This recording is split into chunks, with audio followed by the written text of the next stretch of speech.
South Africa's planned electricity outages targeting poor black communities. That seems to be the case, or that is the premise of some people. It certainly is the view of the Soweto Electricity Crisis Committee. Earlier today, Dr. Trevor Ngwane described load reduction as energy racism, contending that it primarily affects townships and villages. Well, is he right? Listen to this. I think it's accurate. Yeah. So I've already mentioned that historically black cheap labor, black people, dark cities, and then the townships, black areas only got electrified after June 16, 1976, with the blood of the students, the brave June 16 Soweto students. Of course, the uprising spread throughout the country, so all students at that time. So the apartheid regime was compelled to install electricity for political and security reasons. You'll remember one of the things they did was put in what was called Apollo lights, the long torch lights. They just want to make sure that when you run away, they can catch you. Yeah. In the new South Africa, the legacy of apartheid was felt already, a long time ago, but in the new South Africa, in hostile electricity politics and attitudes. For example, when referring to township folk or shack dwellers, these people don't pay for electricity. They want free electricity. They want cross-subsidization from white people. They waste electricity. They don't know electricity. We are doing them a favor. They have illegal connections. They have a culture of non-payment. We take that as hostile attitudes,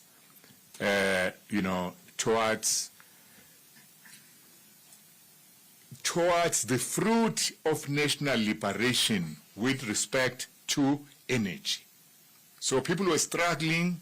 They wanted to be free to vote. They also wanted to get the electricity they were robbed of by the apartheid government. So at the point of winning that right, new obstacles were now added, and one of them was to turn them into, to scapegoat them for wanting electricity, was to continue with this idea that black people don't deserve electricity. The idea that black poor people in particular vandalize electricity. You get all these stories, how they use their hot plate as a heater. You all know those stories here. And the worst part, of course, because of the rise of the black middle class, which of course has not been enough, especially the rise of the aspirant black bourgeoisie, some of our leaders adopted those attitudes towards black poor people. So I've got an example of how under now the government of national unity, in the post-load shedding era, load reduction continues. In a load reduction notice issued by the city of Tshwane, so when they do load reduction, whether in Soweto or Gugulethu or KwaMakhutha in Durban or Soshanguve or Nkandla for that matter, or Nquthu, my hometown, there's always this notice. So city of Tshwane, Soshanguve is experiencing power overload as a result of illegal connections. So this is a foregrounding of illegal connections for load reduction. Okay, that's the views of Dr. Trevor Ngwane, effectively saying load reduction is energy racism because it discriminates against in the main black people and poor people, and that perpetuates over and over. Does he have a point? Is he spot on, or in fact do you disagree with his premise and his motivation around that? I'd like to get your thoughts. Absolutely. 086 000 2032. WhatsApp, text or voice note 0614104107. And while you're at it, anybody wants to comment only about Elon Musk, forget Donald Trump for the moment, just some of Elon Musk's pronouncements or support of not just Donald Trump's comments about South Africa, but certainly others who have commented about this country and some of the most sweeping statements. And he's just used his incredible muscle on his X or Twitter platform and shared that in support of that statement. I wonder what you make of that, and to a degree, does that change your opinion of him? I say that because, in the last 5 fireside chats I had on a Friday, that I normally do on a Friday, if I'm not mistaken, 3 of them, including the chairperson of Eskom, has said the person they would most like to meet would be Elon Musk. I know that Sherwin Bryce Peace said the same thing, not for reasons of support, because he finds this incredible enigma of a person anyway. But either way, does that change your opinions about him? I certainly would like to know as well. Okay, we're going to talk about that. We'll certainly pick up on further comments around the DRC as well. All of that after this. Are you looking for the best spectacle and sunglass deal? At Specsavers, get a free pair of branded prescription sunglasses up to 3,200 Rand. Affordable eye care, Specsavers. T's and C's apply.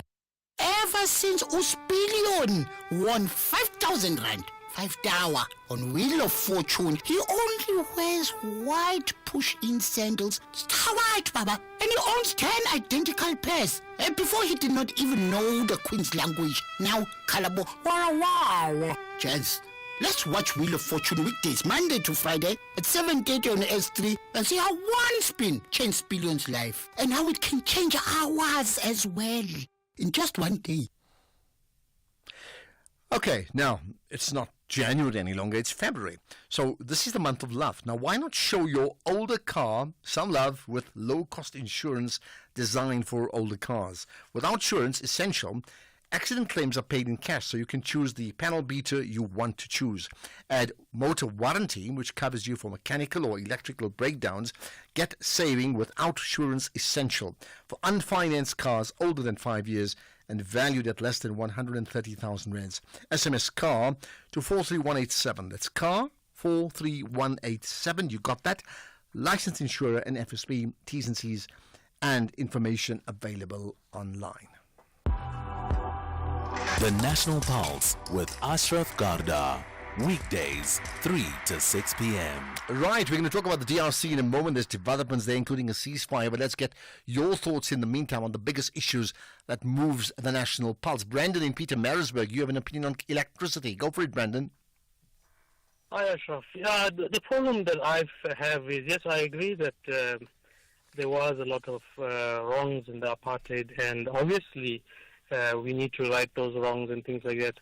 But as a person who is trying to raise a family, well, I'm 40 years old, and trying to raise a family in this day and age, I'm finding it really difficult to meet ends meet.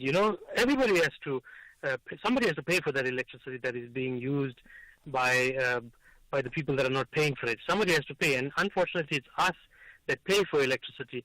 And I'm finding that the exorbitant amount of increases every year, I just can't keep up with that any longer. So it's like coming to a stage where I think many of us are finding it so difficult to pay for the rest of the population's electricity bill, is that we just can't keep up any longer. And eventually either we're going to have to disconnect our electricity or we have to go solar. And I don't know.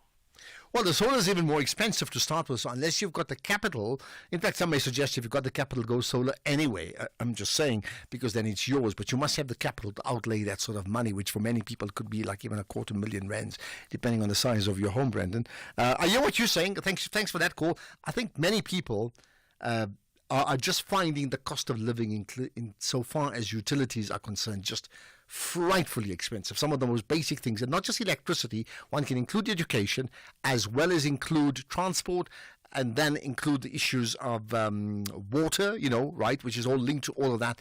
Have I left anything out? Medical cover as well. I mean, all those things that are very, very basic to our needs have been pushed to the point of unaffordability unless you are super rich. And the problem is, it's something that South Africa has got to address. Jan in Soweto, go for it, Jan. Hi. Hi, how are you? I'm good indeed, right? What's your point? Well, basically, I was actually asked to comment on the issue of load shedding and load reduction. Yeah. Yeah, so basically, well, firstly, let me start by saying that I'm based in Zone 8 in Netherlands. Yeah. Netherlands is the biggest township in, Soweto. Mm-hmm. I'm a community leader. I lead close to, between 4,000 and 6,000, people in our community. And as a matter of interest, on next week Friday, we'll be having a community meeting regarding electricity, how we're going to tackle the issue of payments and all those sort of things. Because remember, Eskom, is going all out to switch off for those who don't pay. And fortunately, I'm one of those who've been paying. I've been paying, for 20 years. Now, back to, load shedding. I think people confuse, the two, load shedding and load reduction. If you remember quite well, the power cuts that are popularly known as load shedding, they started way back in 2007. Right. Because of aging coal-fired power stations, Eskom has been switching off electricity supply to a large part of the country to avoid a total collapse of a grid fed by unreliable coal plants prone to tripping. That's load shedding. Now, we have load reduction, which affects, unfortunately, mostly black communities. Yeah. I live in an area which is heavily affected by load reduction. Now, we need to look at the factors that, contribute towards load reduction. Load reduction in most 99.9% of the time, it's driven by illegal connections. There are many legal connections. Okay, but I'm going to move on. I hear you. So what's your point ultimately around it? I mean, you're right. Load reduction is not load shedding, but the impact that it has on people is the same, right? I understand now Gauteng is now, or Joburg has suspended load reduction. Hopefully that's going to be forever. But is there a final point you want to bring forward, Themba? Oh, Jan, go ahead. Sorry, Jan. Yeah, Jan. Yes, I was actually going there, the impact and the causes, because basically we need to look at the impact and the causes. For as long as people don't have jobs, we need to improve the socio-economic conditions of our people. I'm referring to, unemployment. We need to eradicate it. At this point in time, more than 8.3 million people are unemployed. And the majorities of those people are concentrated in the townships, rural areas, and, these many, informal settlements that are spreading across the country.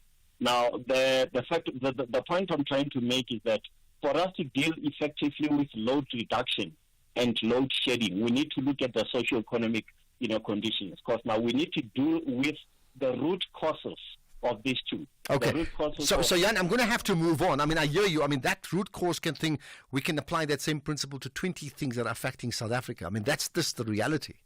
Yes. It is like that. I mean, I can look at so many examples, and we still go back to root causes and lack of growth and a lack of investment in growing communities in our country, and therefore we find ourselves in the problems that we have right now.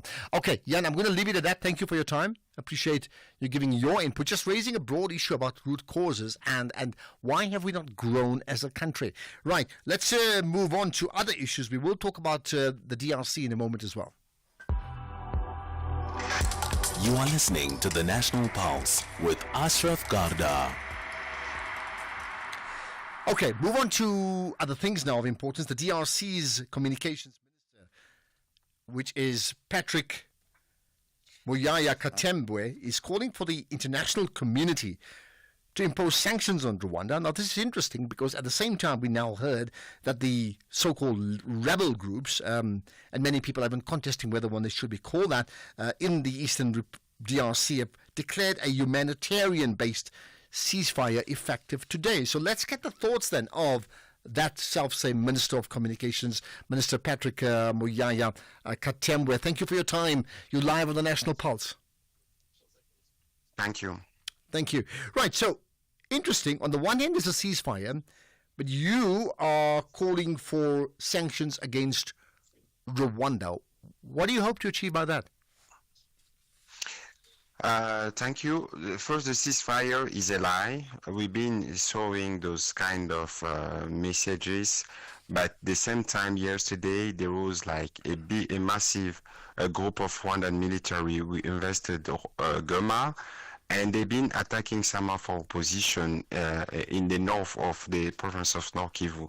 So the ceasefires, we cannot consider it first because it's the strategy.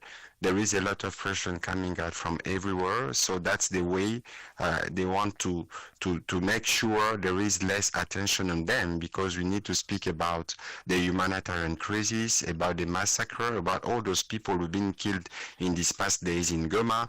We are speaking about 2,000 people who died, and it's even more. That's the most complex situation. That's the first priority for us as government. So let me understand. You're saying 2,000 people have died over which period now?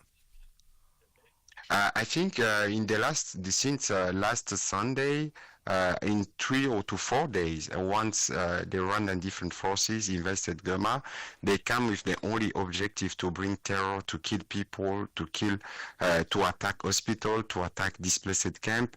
That's the result we are having now, and our services are continuing to follow in the ground to know exactly how many people died, and the way we can bring the humanitarian assistance for those who need that, because there is almost 3,000 who've been hurt, and it's urgent for us to make sure they have everything they need so they can get treatment. Okay, now so you're saying 2,000 people have died, and yes, I would take and so more you're saying than at the cause, 3,000 people hurt. Who's caused the death? Which grouping has caused these deaths? It's because of Rwandan different forces, because they decide to come almost 10,000 military with special forces to do the operation in Goma. It was done during the day, and the people, I think all the media have witnessed that. So it's simple. Today what we want is sanction, because this attitude from Rwandan president is not acceptable. In 2020, it's not acceptable. Or can he dare to invade one part of his neighbor without any strong condemnation from international community? That's what we want first. I see the Rwandan president, Paul Kagame, in fact, was interviewed on CNN yesterday, and he made the point when asked the question, are his forces in the DRC? And he effectively, his answer was, I don't know. He didn't say yes, he didn't say no. He says, I don't know. What do you make of that? That's clear.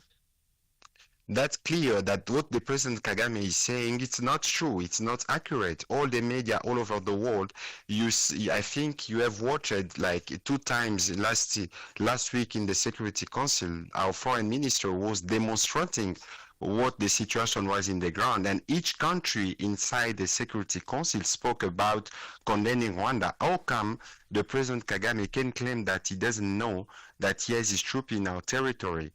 He's a military. He spent years of his life in the army. He is the commander-in-chief. It's just a way to say, yes, I know my military was there. My military keep killing people. It's clear. It was a way of recognition that he's acting very bad in this part of So you speak about, there's been some ambivalence from different people. The Rwandan side, they certainly say they're not involved at all. They say, in fact, the rebel group... They cannot say they're not involved, because there is United Nations group of expert reports. It's made it clearly. And if you see all the media in the past days, they've been speaking and showing the way the situation was getting bad. We all know that M23, it's a proxy group, and they don't have any military equipment to do what it was seen in Goma. It's clear that the President Kagame can continue to deny what is evidence today. Okay. What about, you spoke about sanctions up front. What is the nature of the sanctions that you refer to? The sanction United Nations, they can, today we know all the Rwandan commander. We've been acting in the ground. We know who's the leader of the proxy group called AFC or M23, and United Nations as a mechanism who can see what kind of level of sanction they should impose. But here I think they should find the strongest one. If you have to look at the situation in the ground, if you have to see all those young women, those young men who've been killed for nothing, all those attacks to the hospital, it cannot stay like that. Okay. Today, international community should act strongly to stop Paul Kagame's in DRC. All right, so let's go back to the ceasefire part. So there's certainly been an announcement of a ceasefire from one side. You saying that's not true. So are you saying that's not true? You're saying there is no ceasefire? That's not true. How can you say that there is a ceasefire while they keep sending their troops in Goma in a different position? Okay. Now How that you're can saying, you if you're saying that there's there no is a ceasefire, why they are showing that they are not in the way of a ceasefire. Right. So they are if you're saying operation. right, if you're saying there's no ceasefire, what would it take to get a ceasefire? So things are simple. On December 15 last year, we all were in Luanda with the President Lorenzo. We've been waiting the President Kagame to come so we could sign an agreement to finish the situation in the East. At the same time, Uhuru Kenyatta, the former Kenyan president, was there too. He was there because we need to start to continue the political process, especially the dialogue with armed group, including M23. The President Kagame didn't show up, and what he's showing to the world is his ability to continue the war, to continue to kill young people and young women in eastern part of DRC. Okay, and that's where we can really appreciate you giving off your time. Patrick Moyaya Katembwe, the DRC's Minister of Communications. There's been reports of a ceasefire. He's saying absolutely no ceasefire. People have died, and just in the last few days, 2,000 people have died at the hands of what would may consider the rebels, the M23, and others are suggesting an extension of the Rwandan government. Now, you tell me what you think about all of that. I certainly want to know. You have your fingers on the pulse. Let's hear it. Let's get the news headlines. It's 3:30. Thank you, Ashraf. In the news headlines on SAFM, I am Ondela Mbana, and a very good afternoon. KwaZulu-Natal Road Traffic Management have confirmed that the N2 highway near the NPC cement factory in Durban has been reopened in both directions after this morning's cash-in-transit heist. Billionaire property developer Doe Steyn is being remembered for his humanitarian efforts after he passed at the age of 72. Steyn City was one of his developments, which is said to have created over 28,000 job opportunities for mostly Diepsloot and Cosmos City residents. And Syria's interim President Ahmad al-Sharaa is visiting Turkey, where he is to hold talks with his Turkish counterpart Recep Tayyip Erdogan. A full update follows at the top of the hour. SAFM, guiding you through the rush hour traffic.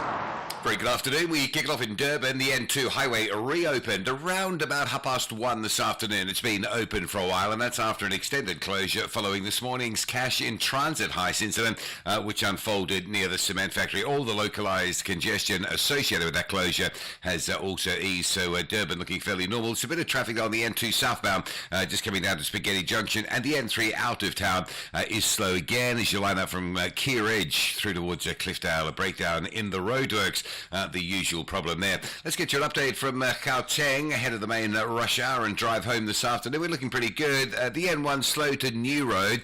That's fairly standard these days. There is a crash on the Mike 1 North near Caller Drive, so coming from Houghton Estate on your way up to Melrose. That is quite slow. The N3 looks good. Edenvale through to Germiston.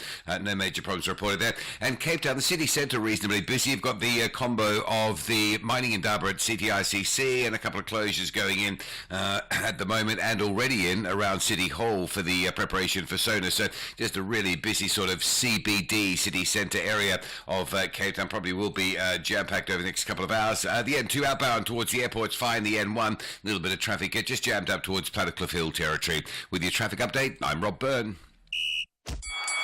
This is SAFM Sports with Tuming Kapele. Right, Tumi, let's talk Nedbank Cup. It's the knockouts. Yeah, it's the knockouts. A very good afternoon to you, Ashraf, and our listeners. Well, the Nedbank Cup resumes next week, and to kick off the last 16 fixtures is SuperSport United taking on Cape Town Spurs on the 12th of February. The clash is followed by Stellenbosch FC hosting Polokwane City a day later, while Durban City hosts TS Galaxy on Valentine's Day. On Saturday, Orlando Pirates welcome Baraka FC at Orlando Stadium at 3 p.m., while later in the day, Kaizer Chiefs, they host Chippa United at FNB Stadium at 6 p.m.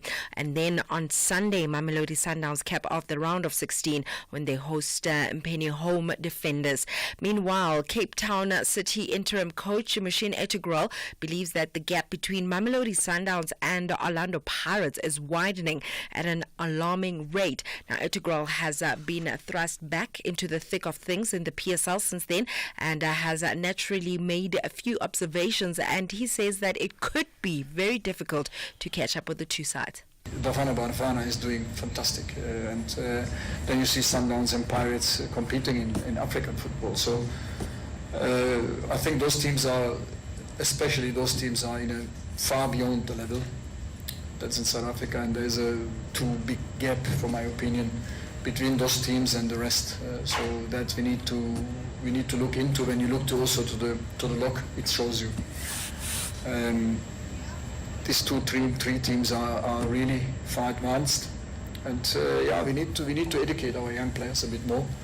And you see that with Cape Town here we're doing that. Elsewhere, Wolves have signed former Orlando Pirates midfielder Marshall Munetsi on a 3.5-year deal, around 16 million pounds. That's 386 million rand. The deal for the Zimbabwean was one of the two completed by the Black Country Football Club on transfer deadline yesterday. Meanwhile, in hockey, the SA men's hockey team came from behind at the IHF Indoor Hockey World Cup with an 8-6 win over host Croatia, and the win was courtesy of Kasim brothers Dayan and Mustafa and debutant Hans Neethling.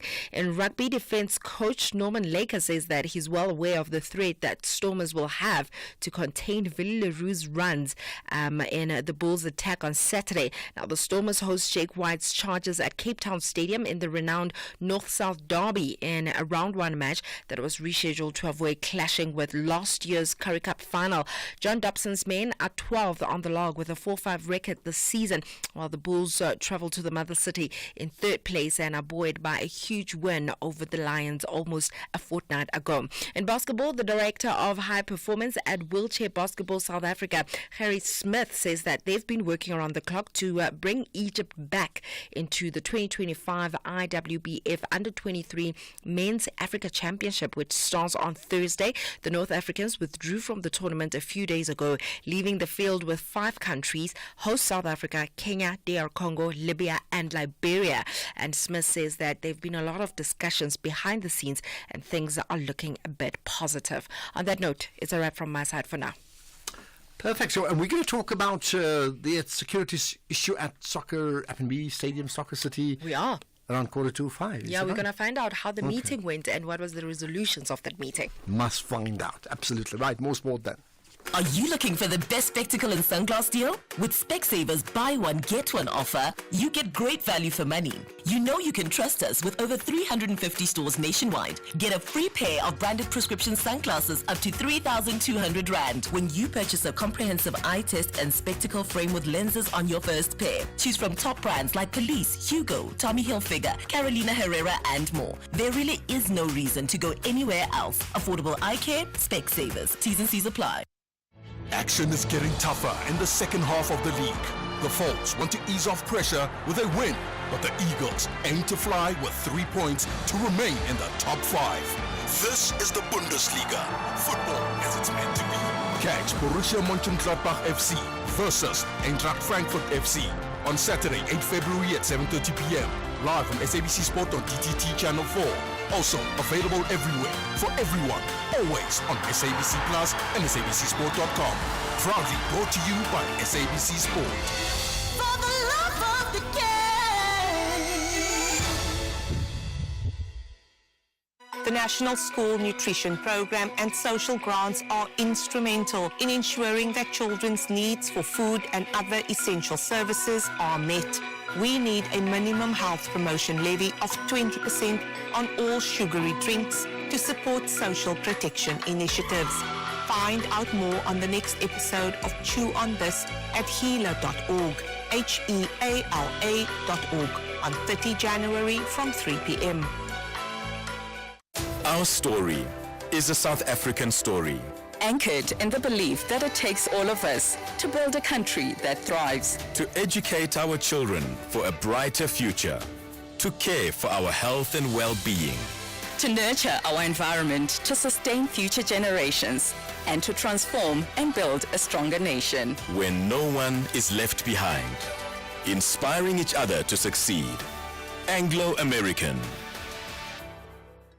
Andile, the CEO of a multinational corporation, is driving home with his daughter. Dad, why is the toothpaste so stingy? Stingy?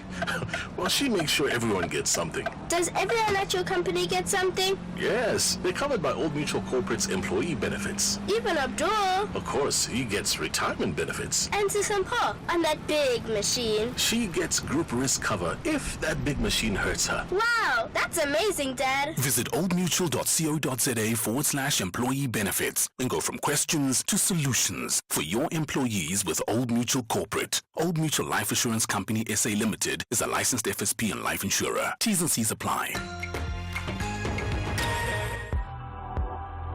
X at SFM Radio and at Ashraf Garda.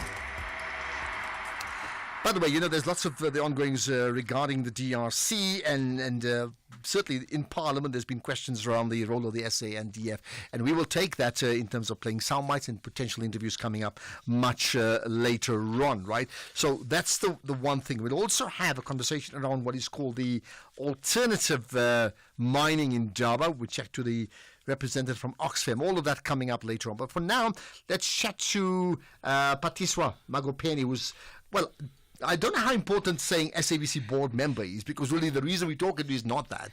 It is, in fact, that you're now the appointed executive director of the Press Council of South Africa. And that's a big deal. It is a big deal in some way.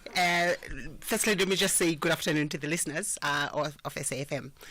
Yes, it is a big deal in terms of the industry responsibilities, but not at an individual level. It's not a big deal where I'm concerned as an individual, but it's a big deal for the industry and what the industry requires. So, I mean, you've been part of that board already anyway, right? But this is now an executive position, so a lot more hands-on. Have I got that right? In terms of your role? In fact, that's exactly the way of framing it, because as a member of the council, my responsibilities were different because I was representing SANEF on the council. Okay. So as a constituent member. But in this case, I'm more on the operational side. It's basically enabling the press council to do its work. Okay. Yeah. Why did you take up the position now? Like, what something had to fire you up to say, okay, I'll do it? I've realized that I will never walk away from the media. And in fact, I've had people saying, so when are you going to get a proper job? For me, it's about the fulfillment it gives me to actually serve the industry. So it's basically around my purpose and where I see my strengths lying. Okay. Well, what about the Press Council? I mean, tell us more about it. What is the Press Council? What are its aims? Okay, the Press Council is a co-regulatory body, unlike other self-regulatory bodies, because it has public representatives in it. So it's not just the media regulating itself. That's why it's a co-regulatory body. And also, with the three, because I tend to categorize its role into three areas. The first one being safeguarding freedom of expression, which is part of what the Constitution says in Section 16A. It guarantees the media its freedom to do its work freely, without fear of reprisals, without interference, without censorship. So that's one part. That's a responsibility of the Press Council. And the second part is on promoting ethical journalism and professionalism in how journalism is practiced, which is done through the press code. And actually that press code is available in 7 languages. So it serves the entire membership of the Press Council, including community media, where you find a lot of African languages sitting. So that's one part. It encourages professional conduct and ethical conduct by adhering to the code and what it prescribes. Okay. And this press code that you allude to, what is the press code and how does that in practice play itself out? it prescribes the ethical standards that the members of the press council, being the media houses or media entities, subscribe to. So what it does is to provide guidelines on how to conduct yourself as a journalist and how the media houses should ensure that there's adherence to, let's say, verification of information before it's published, editorial due diligence, making sure that all processes that are required to be adhered to in terms of journalism are adhered to. So and I suppose if everybody signs up to that, then we should be in a situation where the media is functioning perfectly, and yet there's not a single day there's no accusation about some media house, be it the SABC, be it radio houses, be it print homes, to say, you know what, you're biased, you have slanted agendas. I mean, we hear that all the time. Which is where the third part comes in, which is public accountability, that members of the press council have to account to the public for the content they put out there and the quality of the content they put out there. When that fails in the three areas that I've mentioned, that's where the adjudication processes start, because members of the public who are unhappy with the way they are being covered, or entities that are unhappy with the way they are being covered, they are free to approach the press council. You have the public advocate, which is the first step of the complaints process, and at times the process ends there because the public advocate would interact with the media house and the complainant. Sometimes issues get resolved there and the matter goes away. But if after that process there are still areas where the complainant is not satisfied or the media house is not satisfied, the process then goes to the press ombudsman. That press ombudsman has two deputies. They work together in processing the complainant. The complaint.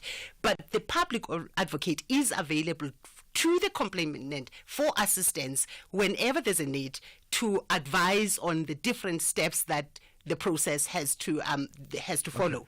And then, if at the end of the process either the media house or the complainant is unhappy with whatever ruling that comes out, then there's an appeals process which is led by Judge Bernard Gwek. And I take it that I mean, this is in terms of complaints to the press council, Yes. is that robust? I mean, do people complain often, which is a bad thing but also a good thing? That shows that they see that as a vehicle.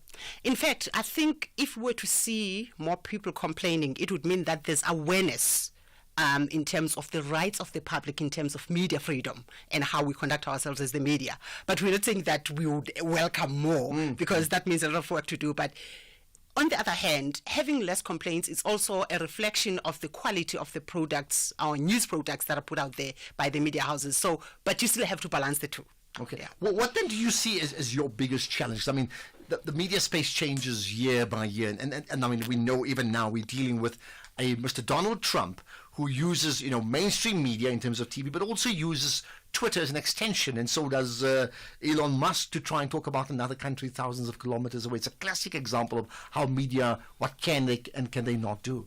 And in fact, even before you get there, you have Mark Zuckerberg announcing that they are withdrawing their fact-checking programs or abandoning their fact-checking programs. That means media houses have to extend what they would do as verification to make sure that whatever content that ends up online is verified. So that responsibility now comes to the newsrooms that are already depleted if you look at the capacity that newsrooms have as a result of all that has happened with digital disruption. So it places a burden on media houses. But one of the things that we are already looking into is developing fact-checking guidelines to provide some assurity at the level of media houses to the extent that they are able to do their work, and that it's more simplified. So nice, simple, self-checking. Yes, but what that means again in the responsibilities that the press council has, it means that the levels of media literacy have to be raised. We need to start educating the public about what to do when you see information that looks suspicious, or to even determine that the information is suspicious. And therefore, in terms of your role, I mean, you made the point about where you are, and yes, media is in your blood, but are there specific challenges that you see going through now that you've taken this position as the hands-on person? As a hands-on person, if you are to say we need to raise the levels of professionalism and ensure ethical behavior within the media, it means that we need to provide training. If you are going to say the press code is adhered to, you need to be able to say for instance, the Press Council already has a fair campaign, which is factual, accountable, responsible, and independent media. So we need to drive that campaign to the extent that we break down those 4 values. You can easily write a book on just factuality. Write a book on accountability. So you imagine running workshops and ensuring that the media is empowered to the extent that it is able to do its work, and there will be less complaints from the public. And in terms of that training, I mean, is that going to happen? Because we, again, speak in a very constrained media where budgets are very, very constrained. It means that we need to raise funds. And in fact, the advantage of that being done by the Press Council is that you de-risk the money that would go to media houses if they were to fundraise, because usually when money comes, there are always strings attached, and you don't want media houses exposed to that kind of influence by whoever who funds them. So if we were to pool that money and ensure that it's a way of de-risking the money that comes from whoever is funding, and then let the Press Council run the training for the different entities or a group of entities in terms of their requirements, I think that would work out better. Okay. And in terms of your representativity, I'm talking about the Press Council. I mean, do all the media houses that make up South Africa, they all signed up to it, or others on the outside? I think independent independent media has had its own issues with the Press Council, if I'm not mistaken. It was expelled late last year, and it was an issue around not wanting to comply with the ruling that was made by the Press Council, and it was not the first entity. There has been another entity that was expelled by the Press Council, and it also signals to the public our seriousness as a media sector in terms of the quality that we put, the credibility of the information that we put out there. We also see people talk about disinformation, misinformation. Information integrity is more important in terms of public trust, and once you have entities that have views that are different to what is required in terms of maintaining the credibility of the sector, it becomes a huge problem. Okay. I've certainly seen you in different seats, once with the, I think, ENCA, then SABC heading up the news desk here, the SABC, now as a board member, and now in this position here, right? What is it about you personally that you think is the greatest skill you bring to the position you have? Sounds like a job interview, by the way. Actually, I agree. It does sound like a job. It does sound like a job interview. I think for me, it's the experience, the different experiences that I've gathered. I've been in the private sector, I've been in the public sector, I've been in the donor-funded space. So I have experiences in all these spaces. But fundamentally, it's about what journalism stands for. It's about promoting human rights observance. Okay. That's basically what. And if we have a chat in not 1 year, but let's say in 3 years' time about the state of the media in South Africa, what would you like to tell us? Like in one line. In 3 years' time. Yeah. We're going to improve as a media. Okay, we'll see if that's going to happen. Patiswa, thank you for chatting to us, and best wishes in your new position now, heading up the Press Council in an executive position. Much Great. appreciated. There Thank we are. you, thank you. Well, there we are. Fascinating. I wonder what you make of that. I mean, there's so much more to come out of the state of the media, just broadly South African media, and you certainly can add your own thoughts to that as well as we talk about that. That's Patiswa Magobeni, who's now, well, SABC board member, but significantly now the newly appointed executive director of the Press Council of South Africa. This is the National Pulse. Let me feel yours. Outsurance has another random fact for you. In 1997, a loaf of bread cost only 2 rand. Now, it's about 24 rand. Prices just keep going up. But you can count on Outsurance's commitment to saving you big bucks on your car insurance. SMS out to 30754. That's out to 30754. Cyril saves 358 Rand a month on his 2023 GWM P-Series 4x4. It was mind-blowing. It was quick and easy. That saving is actually saving my paycheck.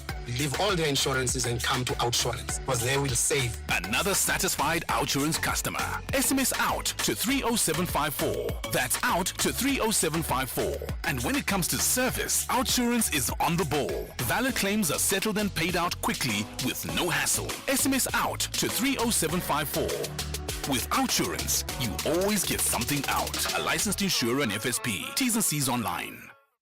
Hey, listen up.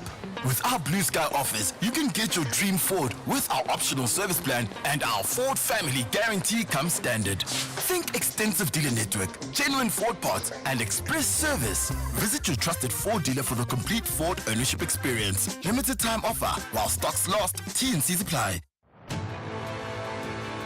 President Cyril Ramaphosa will on Thursday, 6th of February, deliver the 2025 State of the Nation Address at the Cape Town City Hall. Tune in to the meeting point with Koketso Sachane with a special broadcast from 6 p.m. bringing you blow-by-blow coverage at the 2025 State of the Nation Address. SAFM, leading the conversations that move us. Ashraf Garda on the National Pulse. Okay, it's time to get your thoughts, your calls, your opinions, your text messages, your tweets, whatever it is. Let's talk about it. So here's one very relevant to the conversation we just had now.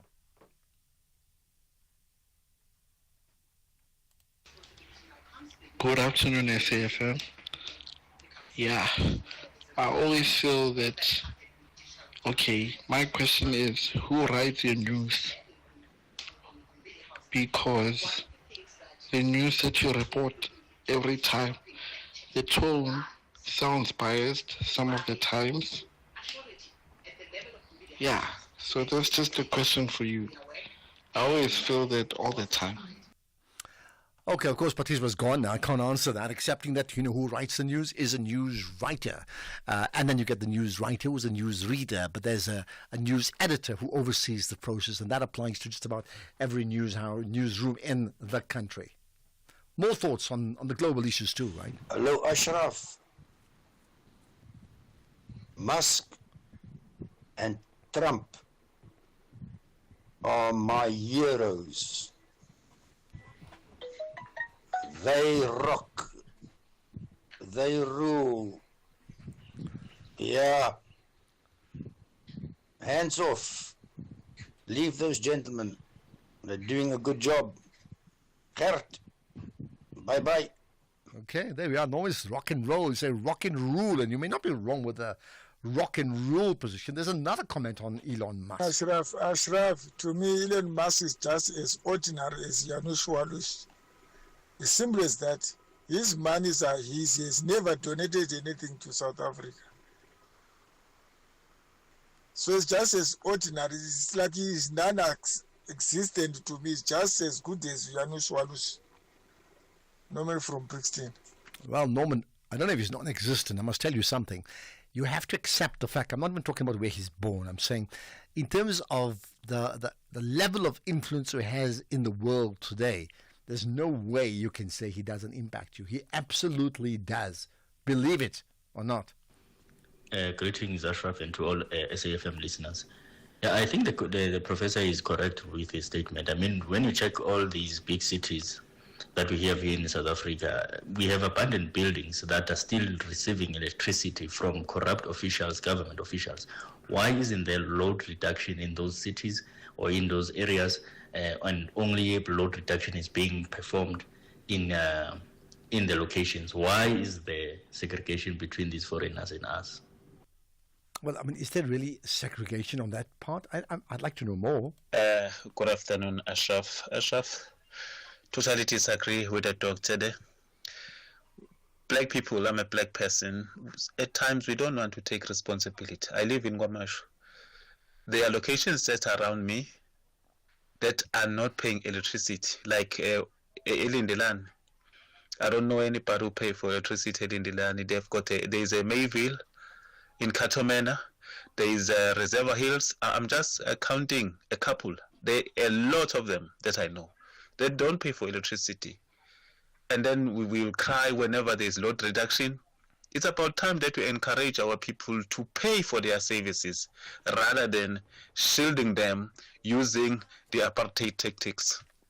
Okay, thanks for that. By the way, on the Elon Musk story, well, I hear that. And it is a delicate balance because the fact is, if you're poor, there's no way you can pay. But if you don't pay, you're not going to get the services.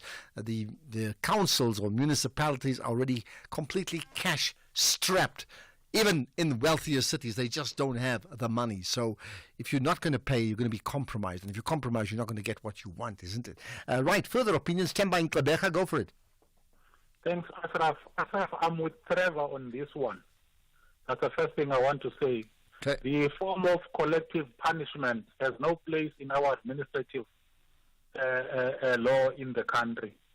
This is one way of collective punishment towards the ordinary people. I'm saying ordinary because it's only targeted to poor areas.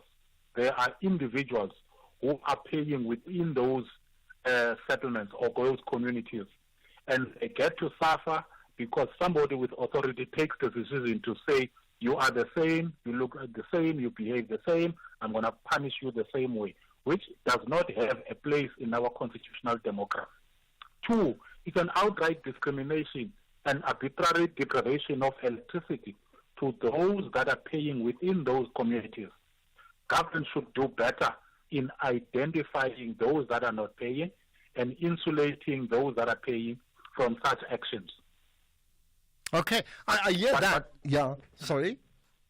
Yes, I'm saying, but we do not have money, or those people do not have money. They do not have Section 27, the form of Section 27, to take the matter to court. Because if it can be taken to court, the rights of individuals will prevail. Okay, well, I hear that. Okay, let's see if others agree with you, Temba. Thank you for that one, right? In Botswana, in Mahikeng, if you can be shortly onto news time, go for it. Yes, good afternoon. Thank you. Regarding with the issue of DRC, the African Summit, they are having a meeting in Tanzania. There's a resolution that they must have, the African Union must have a militant regarding to all the 55 countries in Africa. That military should fight all the rebels in the country that is providing the services to the rebels so that we got peace in the region. Okay, I got that. And again, I can tell you now, we're going to talk about that. Let me tell you what else we're touching. We'll chat to the ANC, Lindiwe Zulu, talking from the ANC perspective about the issues of Donald Trump and AfriForum and who's saying what. Then we'll get an update on the parliamentary briefing into the issues around the Eastern DRC and potential interviews as well. And then later on, we'll chat about the issues around what's happened at FNB Stadium last week in terms of just overselling of tickets or people not being allowed in. But first things first, let's get the news. It's 4 o'clock. Here's Ondela.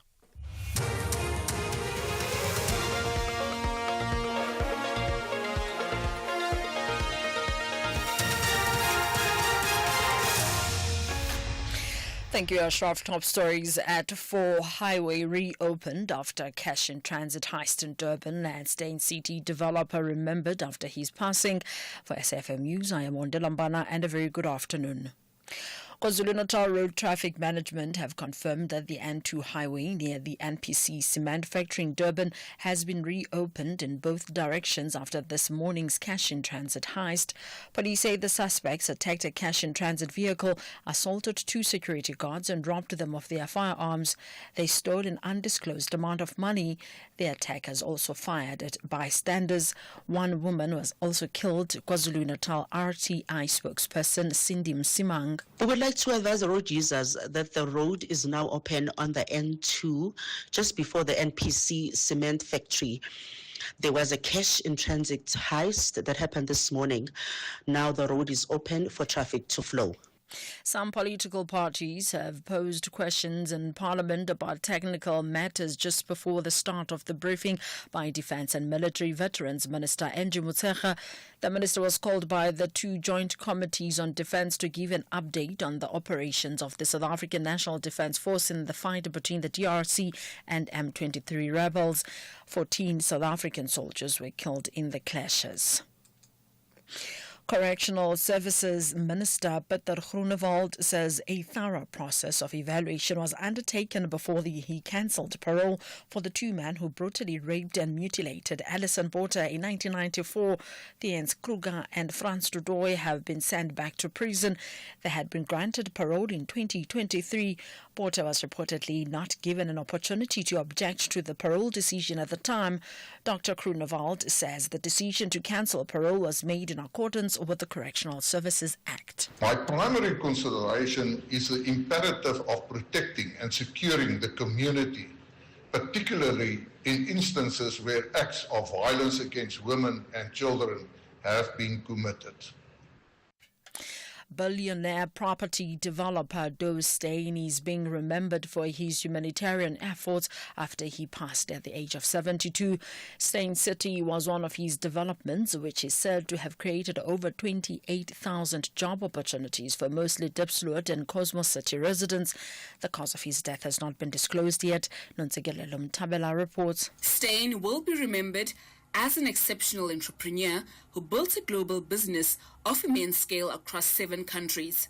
In 1975, Steyn founded Steyn's Insurance Brokers in Johannesburg. After operating in South Africa for a number of years, Steyn set his sights on the US market. However, he returned to South Africa in 1985 after obtaining an insurance license that allowed him to pioneer a global first-to-sell motor insurance over the telephone. In 2000, the group launched Auto & General in Australia to replicate the success of its business in South Africa and the UK. Syria's interim president Ahmad al-Shara is visiting Turkey, where he is to hold talks with his Turkish counterpart Recep Tayyip Erdogan. The discussions are expected to include forming a joint pact, establishing Turkish air bases in Syria, and training for Syria's newly integrated armed forces. The BBC's Mike Thompson has the details. Since the ousting of Syria's President Bashar al-Assad, Turkey, which backed his opponents, has seemed intent on replacing Iran as Damascus's biggest foreign ally. Armed Turkey-backed groups are currently locked in ongoing clashes with Kurdish-led Syrian Democratic Forces. Ankara views the SDF as linked to outlawed Kurdish PKK fighters who've long been waging an insurgency against the Turkish state. The Turkish partnership suits Damascus too. So far, the SDF has refused to integrate its fighters into Syria's new army. Added Turkish firepower may force its leaders to think again. Recapping the top story, KwaZulu-Natal Road Traffic Management have confirmed that the N2 highway near the NPC cement factory in Durban has been reopened in both directions after this morning's cash-in-transit heist. I am on Delambana for SFM News headlines at 4:30. Coming up in your sports this hour, Nurkovic sees a way out of SuperSport United's slump, and England Smith likely to miss first 2 ODIs versus India. More details at 4:30. SAFM, guiding you through the rush hour traffic. Very good afternoon. If you're just joining us, a reminder, the N2 in Durban has been reopened. It's been reopened a while. The cash and transit heist near the cement factory cleared around about 1:30 this afternoon, so the N2 is flowing freely, and the alternative routes, which were badly backed up today, have all eased as well. Some queues out of Durban up to Pietermaritzburg, the usual backlog. Key Ridge through to Cliffdale is the extent of the delay there. If you're heading out of Joburg, a broken down vehicle on the N1 North at New Road's being cleared, but it's left to push back through to about Woodmead Drive at this stage. Crash on the Mike 1 North at Corlett Drive, still slowing traffic coming up from the Houghton Estate area. And Cape Town, a couple of issues. One is a truck fire out at Durban, so just north of Worcester, might hit some delays. And there's a stationary truck inside the Huguenot Tunnel, so there's stop-go controls at the tunnel for traffic for light vehicles, and then trucks are currently being diverted away from the tunnel and rerouted over De Toy's Kloof Pass. So factor in some queues there. And very busy in the Cape Town city centre. We've got the Mining Indaba at CTICC, as well as some closures for rehearsals ahead of this week's Sona. So inside that central Cape Town area, it's pretty heavily backed up. With your traffic updates, I'm Rob Byrne. At Business Outsurance, ensuring your business is our business. Switch to Business Outsurance today, and you could get a massive 20% discount on your business insurance premium. Get affordable cover to protect your business against everyday risks. Get the best business insurance at the best price for your business. SMS quote to 43328. That's quote to 43328 to switch and save today. Licensed insurer and FSP. TCs and information online. The National Pulse with Ashraf Garda on SAFM. You're listening to the National Pulse. Weekdays, 3 to 6 p.m. What do you make of South Africa's response to Donald Trump's comments about South Africa? Just overall, what's your assessment of the response? Not what Trump said. How did South Africa respond? While we get to that, just think about this. So Gayton McKenzie of the Government of National Unity tweeted saying, "Many are saying that Donald Trump has no business telling us what to do. I will argue differently. When a man pays some of your bills and he feels that he disagrees with certain behavior of yours, he has a right to ask, intervene, or even instruct. That's the uncomfortable truth right there. Got that to the minister, but I think what you're not questioning, Gayton McKenzie, is whether, in fact, the man who's got the right to ask you questions, is he right in his conclusions before he's even asked you the questions? And he has concluded on many things about South Africa. Now, Andre Flock has tweeted, which has really got me thinking, and this is just something to consider. He says, so the tweet says, Trump talking, the South African government must not expropriate land. That's a bad thing. And then also Trump saying, I like me some Greenland, some Panama Canal, maybe some Canada. That's got in brackets, pro trip for slow readers. Both are bad things. Okay? South Africa, always alive with possibilities, no question about that, right? Let's get then to an ANC response to what's been happening abroad that impacts us and vice versa. Lindiwe Zulu with us, the ANC National Executive Committee member and chair of the ANC Subcommittee on International Relations. Lindiwe, appreciate your time. Thanks for connecting here on the National Pulse. Thank you very much, and thank you for the opportunity, and a good afternoon to SAFM listeners. Thank you. Now, it's like 24 hours or so, even more, since we heard that story in the early hours of Monday morning about what Donald Trump said. In that period, lots of people have said different things, right, and accused different groupings. I do notice that from an ANC perspective, a lot of the ANC's positioning is against AfriForum. Why so? I'm sorry, I missed that question. I was saying that in terms of the ANC's response to what Donald Trump said, a lot of your thoughts around the response has been less to Trump, but more to AfriForum. Why so? Yes, because we know, and I'm sure you also know, that they have traveled to the United Nations, to the U.S. in particular, to speak about this very issue that Donald Trump is responding to. That not being the first time that they had done so. We are responding to them in the main because they are South African, number one.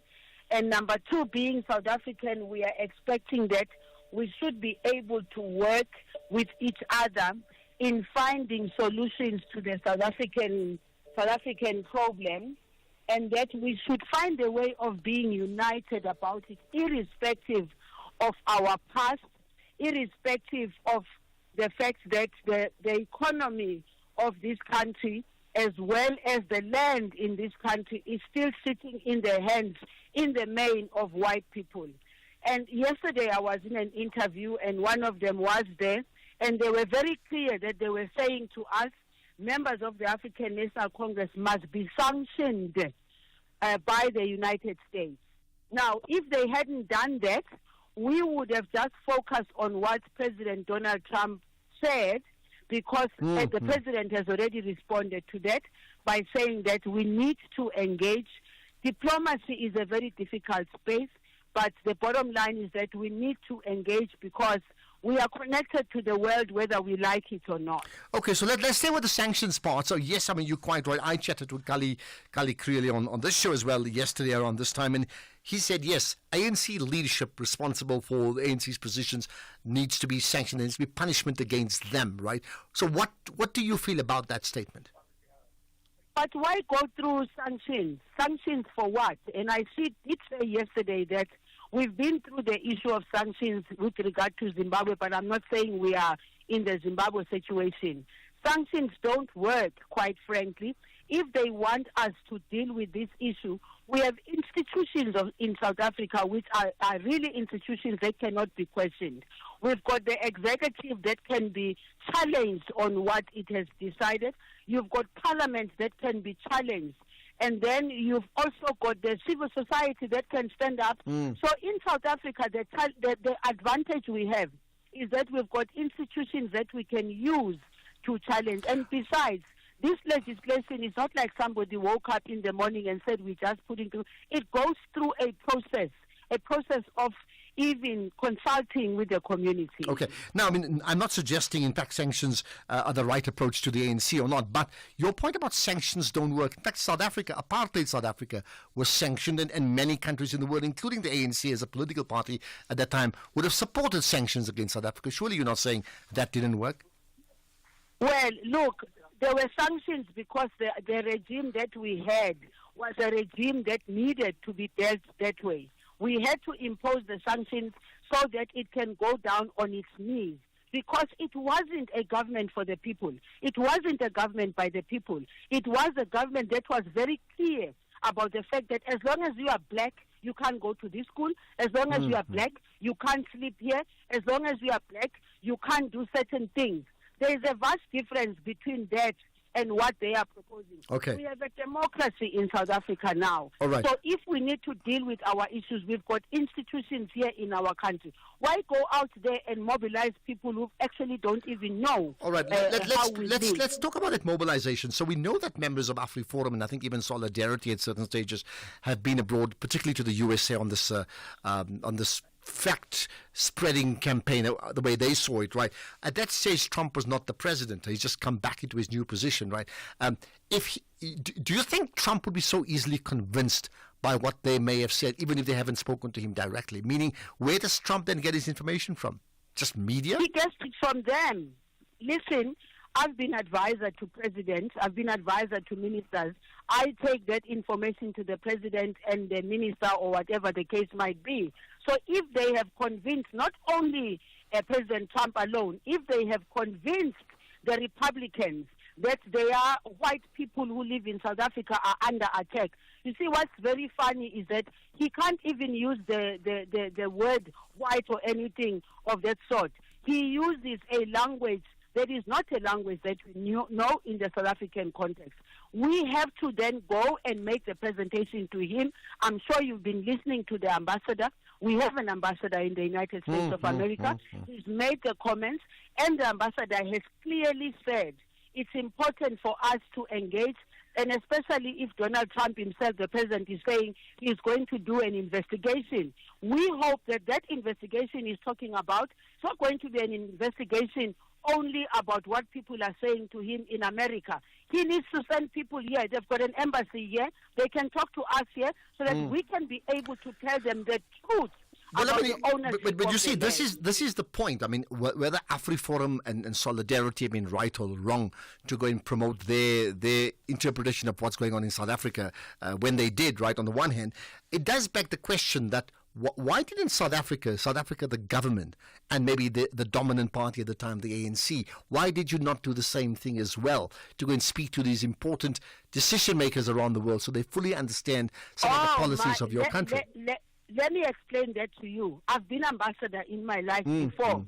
My responsibility being an ambassador was to follow up every legislation, every regulation that is being passed by the country to see whether that is in contract or in contrast to what we believe in.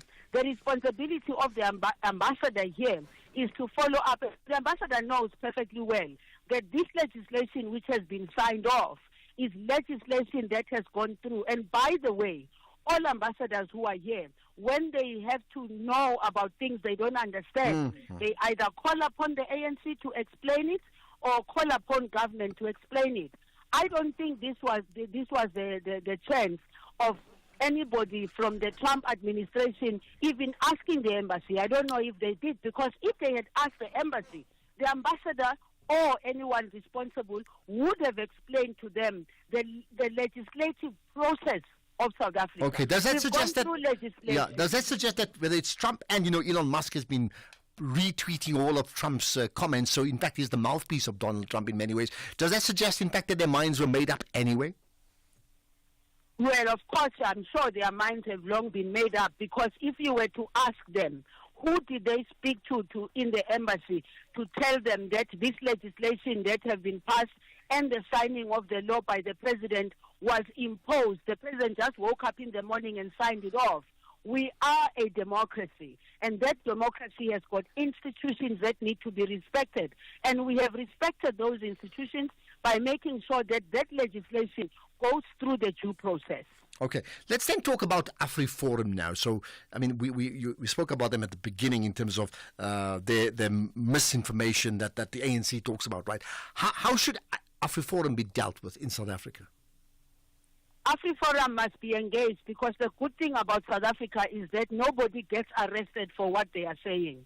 AfriForum must be engaged in order for them to understand that actually we as black people have been tolerant enough for a very long time. Land is not in our hands in the majority. The economy is not in our hands in the majority. The economy is monopolized so much that even people who want to get into business, it becomes very difficult for them. They belong to South Africa. So when we said South Africa belongs to all who live in it, we were not making a joke of that, because that's a decision that was made by our leaders under the Freedom Charter. They said so.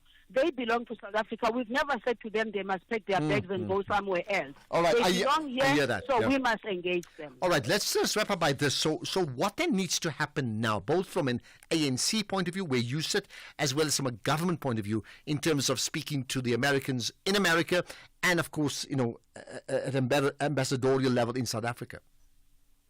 No, what needs to be done from a South African perspective is for us to continue talking to each other. But by the way, remember that the Americans have got a bilateral relations with South Africa. We'll use those platforms to make sure that we convince them about the decisions we are making. Are you convinced that you would be able to convince them?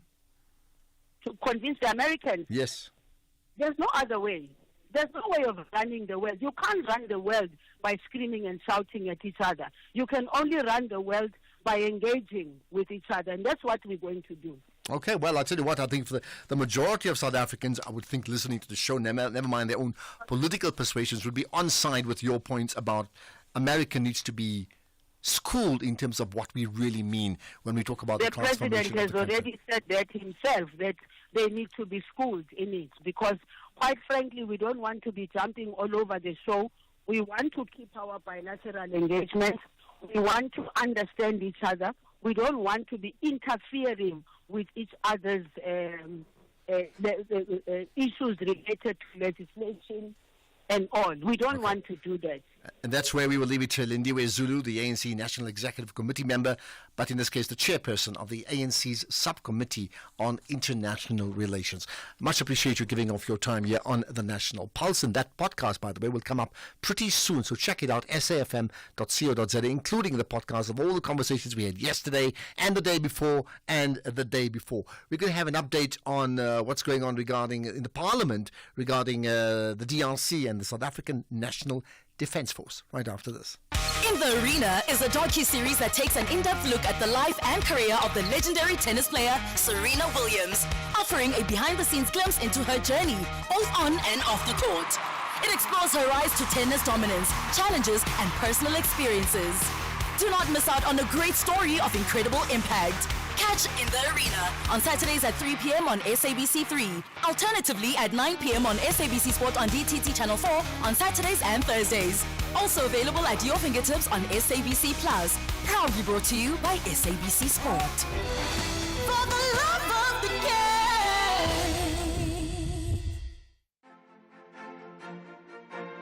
President Cyril Ramaphosa will on Thursday, 6th of February, deliver the 2025 State of the Nation Address at the Cape Town City Hall. Tune in to the meeting point with Koketso Sachane with a special broadcast from 6 p.m., bringing you blow-by-blow coverage at the 2025 State of the Nation Address. SAFM, leading the conversations that move us. Like to get your thoughts on the conversations we've been having. First-time callers, regulars, the new callers, male, female, old, young. Yes, young. I certainly want to get the 20-somethings to get a sense of what you're thinking about the country, because ultimately we are investing in you as you invest in us, isn't it? Now, this February, OUTsurance Essential has the perfect low-cost insurance match for your older car. With OUTsurance Essential, you get up to 1 million rand liability cover. So if you cause an accident, the other car could be covered for up to 1 million rands. Now add motor warranty, which covers you for mechanical or electrical breakdowns. Then get saving with OUTsurance Essential for unfinanced cars older than 5 years and valued at less than 130,000 rands. SMS CAR to 43187. That's CAR to 43187. License, insurer and FSP, T's and C's and information online. The National Pulse with Ashraf Garda.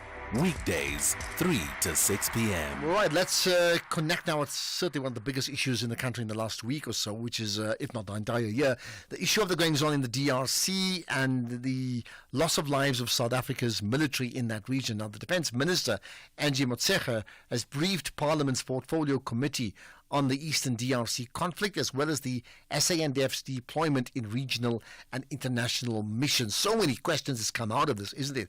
Now, the ministers outlined what the briefing will be about before handing over to the South African National Defence Force generals to speak on the DRC mission. Now, this, I understand, is ongoing even now, right? But what we've done, we've picked out some important clips that we think that you need to hear. First of all, the South African National Defence Force Major General Godfrey Tulare talks about some of the attacks that the SANDF troops faced in Goma. A brief with regard to where we are today. The M23 rebel group had over a period of time been continuously conducting attacks on villages. The FRDC, there was a Lendo militia, as well as the SAMIR DRC forces. This includes the South African, the SANDF forces, the forces from Tanzania, as well as Malawi. Over the period of November 2024 to January 2025, there had been a number of attacks on villages in the Masisi areas with successful counterattacks by the FRDC. The control of the areas had been changing hands between government forces and the rebel group.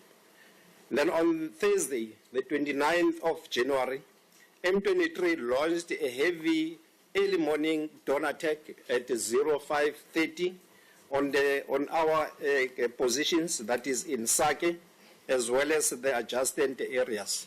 And this fighting took place and lasted, that is, for 3 days. SAMI DRC fought gallantly and defended their position and bases in Sake area up until today. Unfortunately, the SANDF, we did lose, that is, some members. Over the period of 3 days, that is from the 29th of January, fierce fighting by our soldiers, the M23, also suffered heavy casualties. The M23 then got reinforcement forces that took, that is another route from the north of Goma, and advanced, that is from Kibati, and subsequently that is to Goma. Our force elements positioned at the airport then deployed in forward position on the Kibati route, and they fought gallantly for 2 days to repel the advance of M23 to the Goma airport, and subsequently that is to the town of Goma. And then on the Monday, the 13th of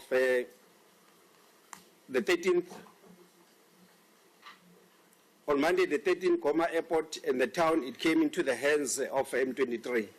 The M23 and the SAMI DRC, together with MONUSCO forces, are now positions, that is at the Goma airport.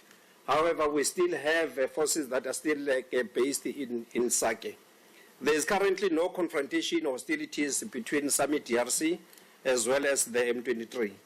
The truce that was established between the commanders on the ground is currently holding and being respected by all parties. Okay, that's one part. There's more, right? The chief of the South African National Defence Force is General Ruzani Mapanya. And the general talks about why the SANDF troops are deployed in the DRC. It's a question many have asked themselves. Honorable members, I am not going to take much as though I'm going to give the history lessons. But I just want to indicate that the deployment of the South African National Defence Force had been as a result of the SADC summit that took place in Angola. And that summit decision had made it possible for all SADC members to contribute troops. And those troops are the ones that formed part of SAMI DRC. South Africa is amongst the troop contributing countries, with Tanzania and Malawi, and therefore this deployment was not solely a bilateral deployment between South Africa and the DRC, but it was a deployment of SADC, as the minister had indicated. So the question naturally would be, in whose interest were the South African National Defence Force going to protect that means who were they protecting, whose interests does it serve when they were there out in the DRC? A response from the Minister of Defence, Angie Motshekga. I must say, Chair, I feel it requires answering. It's these allegations about the reasons why we're in the Rwanda, why we're in the DRC. Chair, it will really shook me to the core that heads of state of 15 countries meet in a specific day. We are saying on the 8th of May at Windhoek in Namibia. Heads of state took a decision for the Summit DRC mission. So from the allegations, so it means all of them, 15, agreed to go and protect the interests of South African business. I think it's really, it just really shocks me to think. It's really also taking, in my view, taking the entire SADC for nothing, that they could meet as heads of state on behalf of individuals in South Africa. It's a mission supported also by AU. So even AU will sit and support a mission that supports certain individuals in South Africa. Worse still, UN also, United Nations, sits and support a mission that is supposed to support South African business. It can't be true. It just, common sense says it can't be true. And we did spell here what were the objectives of the mission. At no stage it's mentioned any person's name. So I thought I should raise that the allegations just don't seem to, I don't want to be, I'm bullying, so I don't want to use strong words, but they just don't seem to really make adequate sense. I think the chair also raised the question about budgets, because we're mixing issues, Chair, I think. And the questions that you said I answered, yes, if I am to ask, I'll repeat them. I was talking about the inadequacy of the budget for our own local needs. When we go to Summit DRC, we go, there's 15 countries. The money that supports the mission comes from the SADC countries. Even MINUSCO, it comes from UN. So to say we would have taken the Royal flag, we're not going. So why do we take a Royal flag if we're not going to war? What we take is things that, like we were attacked to protect ourselves. So you take enough to protect yourself, but you don't take your firepower to a country as if you're going to war with that country. We're not going to war to that country. Whether we call it peacekeeping or what, in our understanding is peacekeeping. That's why we didn't take our fire. That's why we didn't take our fire. So I think people can call it the names they want, but to expect that we have taken our firepower to another country when we're not going to war, whereas we just needed enough to protect us. It happened that we attacked and we had enough firepower to protect ourselves, but we not take the firepower. So I repeat those things and confirm that indeed the country is safe in the hands of our members. The other question also was, we're playing big Father Christmas, and then we're in the UNESCO. There are more than 10 countries. The head of UNESCO is even a Senegalese. It's not a South African. So you have your Bangladeshi army. The hospitals are run by Indian doctors. Madagascar is bringing medical. So it's a world mission. We might have been there in the Summit DRC, but in UNESCO there are more than 10 countries that are involved. So there's no South Africa playing big alone. It is, I thought I should raise that. You have India there. I mean, some of the soldiers that we met were in the hospital run by Indian medical personnel. Angie Motshekga, South Africa's Minister of Defence. Right, reaction from you. Let's get the news headlines. It's just gone 4:32.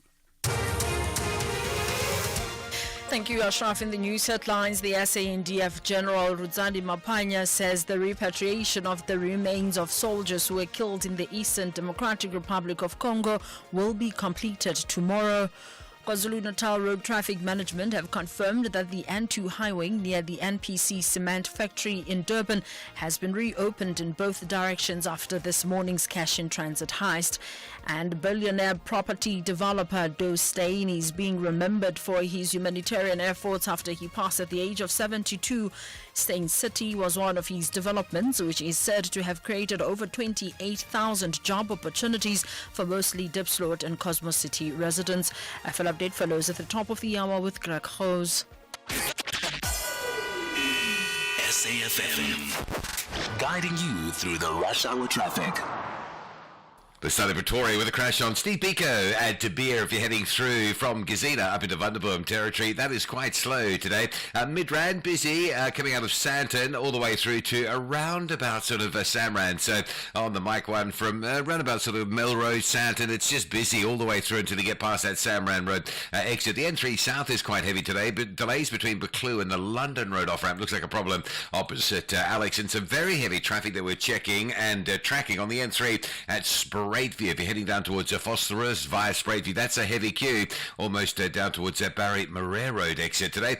Coming out of Pietermaritzburg, truck crash blocking the left lane just by New England roads, quite heavy queues from around about sort of Chota Mortala territory as you line up towards Durban into that scene. And Cape Town today, very busy on Marine Drive. It's already clogging up from Lagoon Beach all the way around to Sunset Beach. That run out through Milnerton's heavy. Kuberg Road might be a better option. And there's some heavy traffic through the Cape Town city centre. Baton trucked out towards the elevated freeway. The exits from the waterfront and coming in on Helen Suzman Boulevard. All of those routes busy that side of the central Cape Town area. With your traffic update, I'm Rob Byrne. This is SAFM Sports with Tuming Khapele. Okay, to me, there's a PSL game on the go from a team that needs to get winning.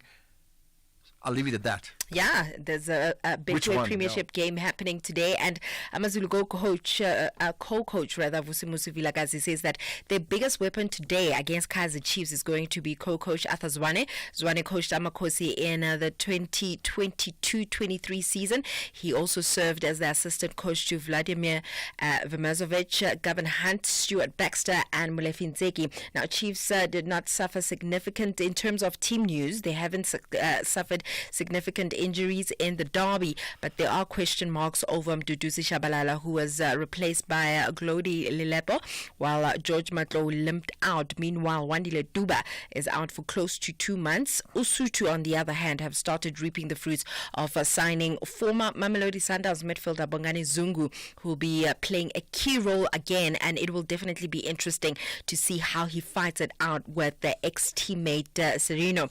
Meanwhile, SuperSport United striker Samir Nurkovic says that there's no doubting the determination from the squad to end their winless run. Matsatsanza have suffered 3 Betway Premiership defeats in a row and now host leaders Mamelodi Sundowns in the Tshwane Derby tomorrow night.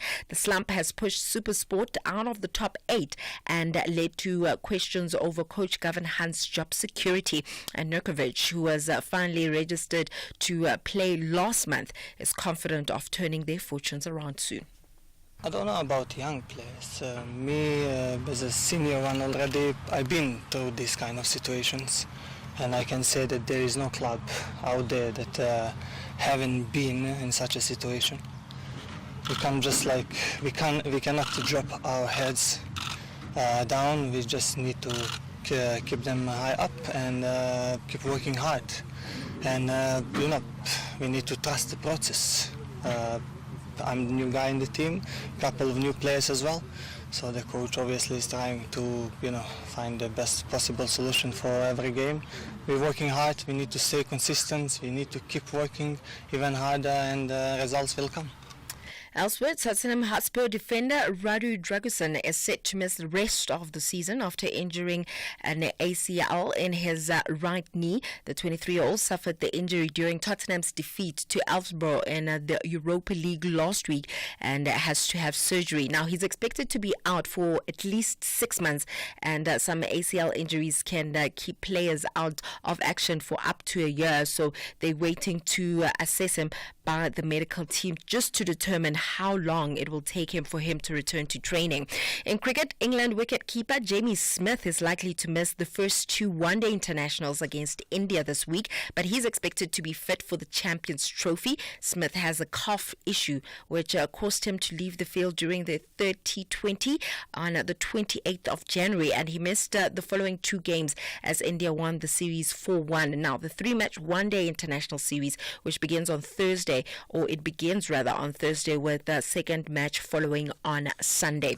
In rugby, the Vodacom Bulls will be without their co-captains Elric Louw and Ruan Nortje for a significant period of time, with pivot Johan Goosen who will be out for at least 2 months, placing too much pressure on the team's campaign. Louw and Nortje were injured in the derby against the Emirates Lions, while Goosen hobbled off against the Stade Franciais. Now, both Nortje and Goosen are expected to be ready for the Bulls' EPCR Challenge Cup round of 16 match that is up against Bayonne, and Louw's return looks to be a lot longer before he takes to the field.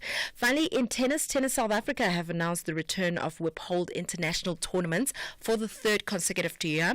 Now, this season's event will take place from the 16th of February to the 3rd of March at Tuks Tennis University of Pretoria, and for the first time this year, the event will include men's tournaments, expanding the competition that previously featured only women's events, and the 2 weeks of back-to-back tournaments will now be combined men's and women's events, each offering 280,000 rands prize pool, amounting to a total purse of 1.1 million rand across the 2 weeks. On that note, it is a wrap from my side. Well, and don't it can't be forget, a wrap. Yeah, what's coming Yes. up next? Tell us. Coming up next, we are talking to Bertie, who is the Stadium Management SA CEO, just to talk about that chaos that happened in or during the Soweto Derby. We've got a couple of questions from him. There were immediate or emergency meetings that happened today with all the stakeholders to find out what actually went wrong. So don't miss out on that interview. Okay, perfect. That's coming up like imminently, right? Right, next up, we get to the markets. Andile, the CEO of a multinational corporation, is driving home with his daughter. Dad, why is the Tooth Fairy so stingy? Stingy?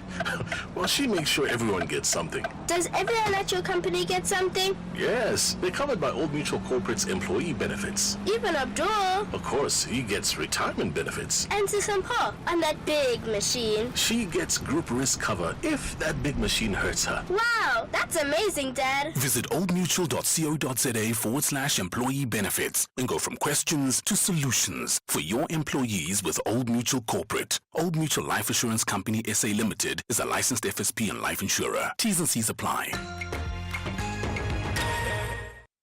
Action is getting tougher in the second half of the league.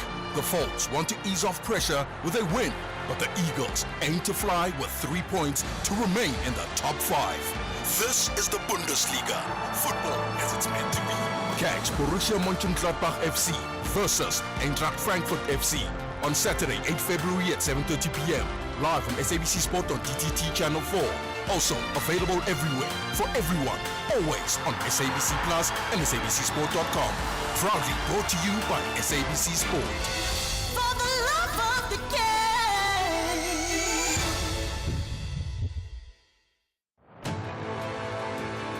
President Cyril Ramaphosa will on Thursday, 6th of February, deliver the 2025 State of the Nation Address at the Cape Town City Hall. Tune in to the meeting point with Koketso Sachane with a special broadcast from 6 p.m. bringing you blow-by-blow coverage at the 2025 State of the Nation Address. SAFM, leading the conversations that move us. Economic news on SAFM. Facts and figures you can count on. Right, Paswane Mpatlele is with us, Senior Accounts Manager at Makwe Fund Managers. Paswane, good to connect with you. You've got news locally and globally, but let's start with news from Boxer Trading and Pick n Pay. Yeah, definitely. Afternoon to Achraf and to all your listeners. Let's start with those retailers. We're looking at Pick n Pay. Their trading update, also including Boxer. It's for the 45 weeks ending around 5th of January 2025. Pick n Pay is reflected that they're making progress in their turnaround strategy, recording group sales of 3.6%. As the sales momentum is improving, thanks to their making efforts of making their goods more affordable to consumers, as we see that selling inflation is down 2.4% versus an 8.2%.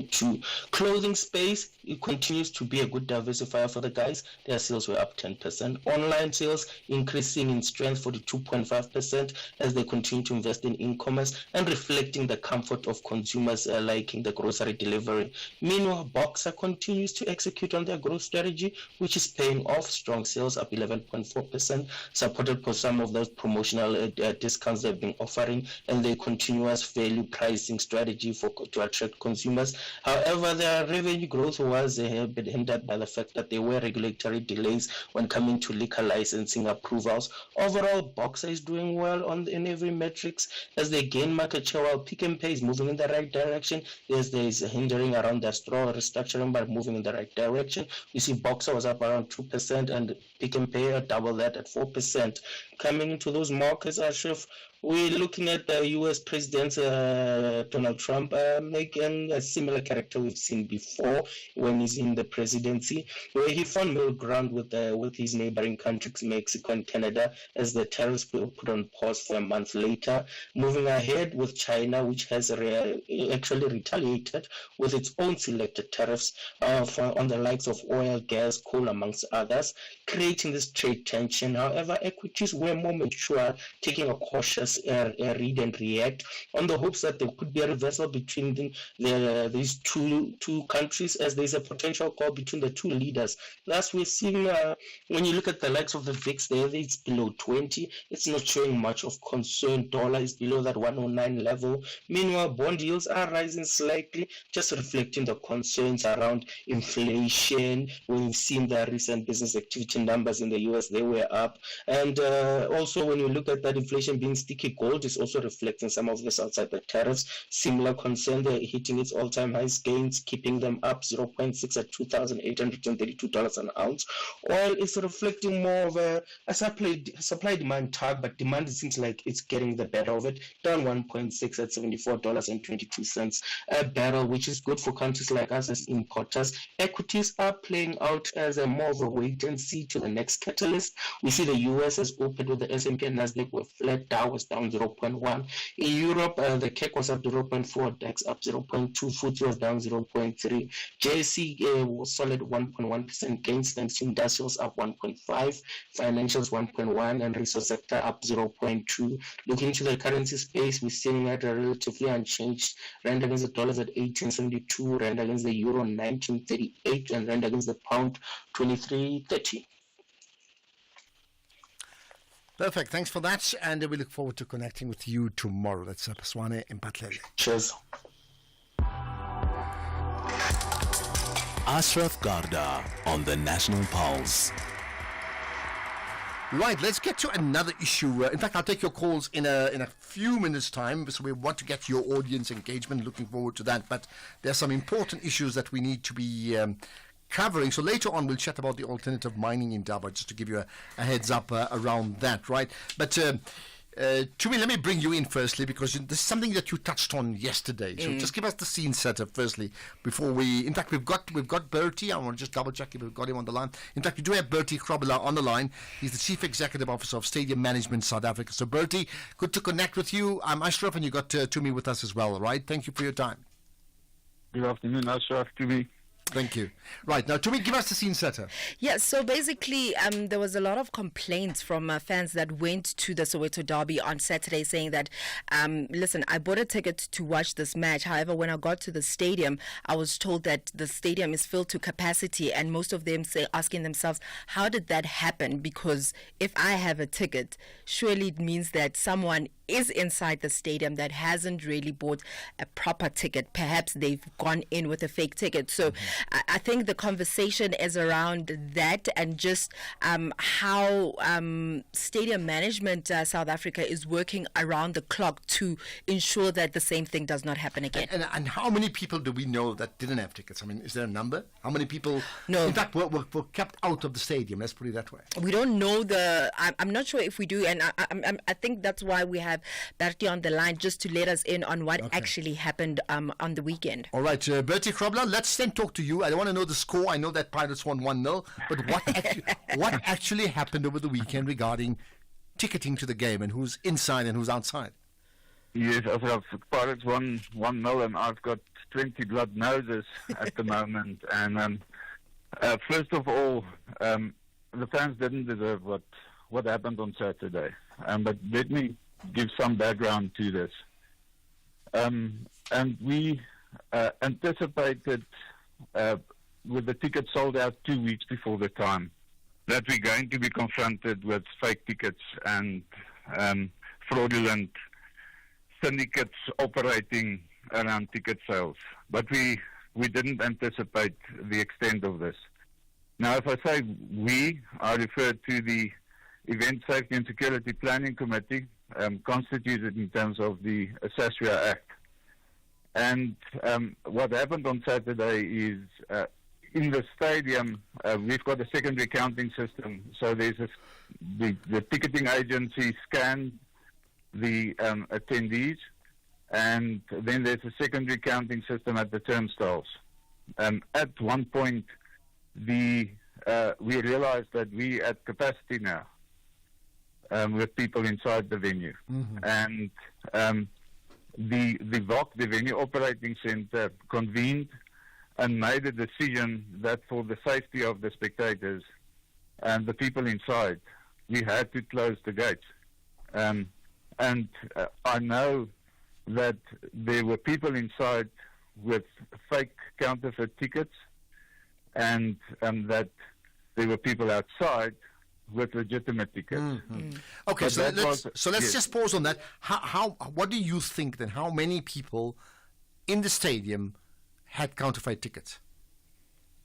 It's very difficult to assess that number. I assume, my calculation, and on the cameras, you obviously can't count, but there was approximately still 6,000 people outside without tickets. And I'm not a guy running away from the truth, and I think there were, I don't think I know, inside were more people than the capacity of the venue. You could see that people sitting in the staircases. So it was already over capacity, and then there were still 6,000 people outside. Yeah. Yes. Right. Now, what's the lesson to learn from this? What I'm saying, these fake dealers, counterfeit businesses, right? I mean, that's an ongoing thing around the world. But surely at this time, and interesting enough, we used a venue that was the host venue for the 2010 World Cup final. If in these times, and I'm not saying it's your fault, but I am saying, if we still don't have sufficient checks and balances against people who are crooked in their intentions, then it means this is open to being repeated all the time, on the one hand, for capacity games, but it also suggests that perhaps for less capacity games, they're also going through, because there's no way to know that anyway. No, you're correct. And that is, and I know you say it might not be my fault, might not be the ESSPC fault, but somewhere we need to say, this is the line, and we need to do something different, because doing the same thing over and over is stupidity. And we had a detailed debriefing meeting today in excess of 3 hours. And the detail of what we're going to do will be announced in the weeks to come, but we're definitely going to change the access control system at FNB Stadium. And we're going to change the ticketing system. Why? Currently, to make it more accessible to football fans, they can purchase tickets, what I call toll slip tickets. It's tickets that you buy at a garage and at the spa. That's printed on a normal toll slip. Now, it's very easy to counterfeit those tickets. And we made a decision today that we need to, with the next couple of games, we need to phase it out, but there will not be any till slip tickets sold any longer at any of the venues we manage. Now, Bertie, I mean, with you saying that you feel like the till slip ticketing has been a problem, and I'm sure it's not the first time that you're realizing it, then what has been the challenge for you to deal with it faster than now just saying, I think we need to phase it out? The challenge to deal with that is accessibility and for fans to get the tickets. And we dealt with it at the access control points with scanning and with verification. So if a ticket didn't scan, they were referred to a verification point. Now, to me, it is, in hindsight, I made the decision in December that from January we would not sell till slip tickets. I made that decision. But due to the accessibility for fans, we decided to phase it out up to the new season in the start of August. So is that a fault on my side? Should I have stuck with my original decision? Yes, most probably I should have. Okay, Bertie, just a quick one before we wrap up here. So one is you're saying that, I mean, I heard the part about the till slip ticket, I think point noted, right? But that does mean that people with tickets that were counterfeit were actually being able to be scanned through as well. I mean, is that correct? That means a counterfeit ticket was been able to pass through that scan machine and it was okay to go. Yeah, it is handheld scanners that's on the outer perimeter for bigger matches, because you don't want the majority of the crowd on turnstiles, because that's an even bigger threat for safety and security. We're going to change that system as well. And the last one, very quickly, there's also the other accusation of people in the stadium, legitimately so, with a ticket, with a reserve ticket, with a seating number and everything, and they get there and then the ushers or the minders say, sorry, you know what, you can't sit here, it's all gone, you can move to now another category, from a high category to a lower category, because I see all the seats are gone. What about that? There's in the football in South Africa currently, we're not selling tickets per seat, it's per block.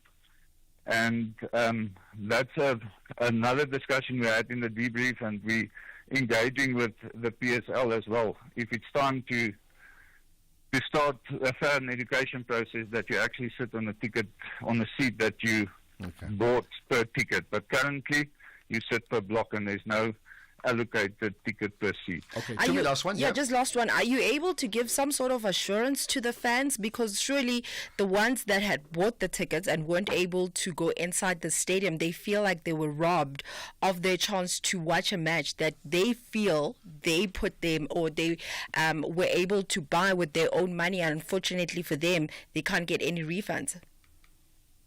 We're currently in discussions with the ticketing agent.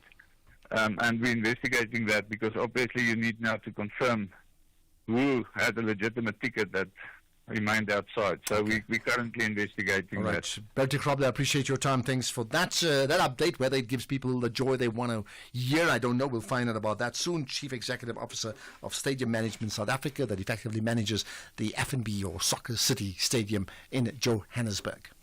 The Market Update, Monday to Thursday, 6 to 7 p.m. Want to stay ahead of the financial game?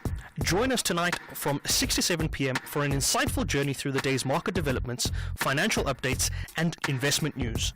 Tune in for your daily dose of financial intelligence as we navigate the twists and turns of the financial landscape with expert insights.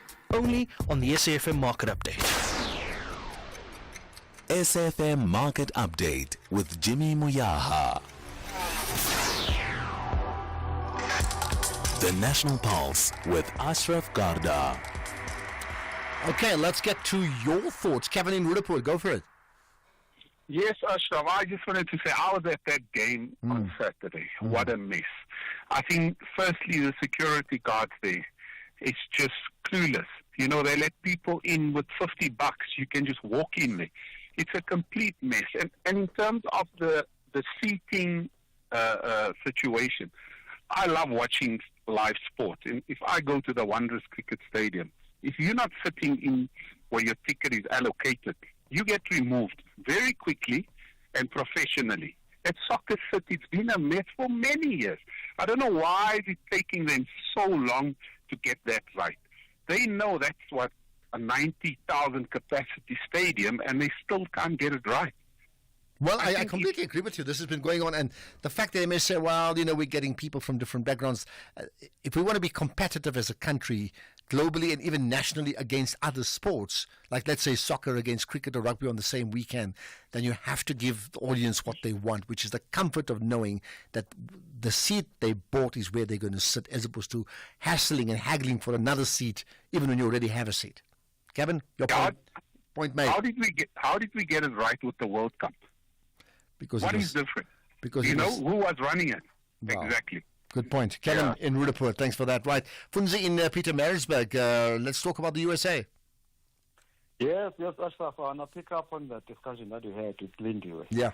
There's a question that you asked, that why don't we, as South Africa, or why doesn't the ANC go and explain to the Americans what we are doing, what the act is about? Yeah. There's no reason why we should do that.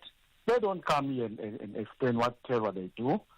It's time to switch now, to switch the switch.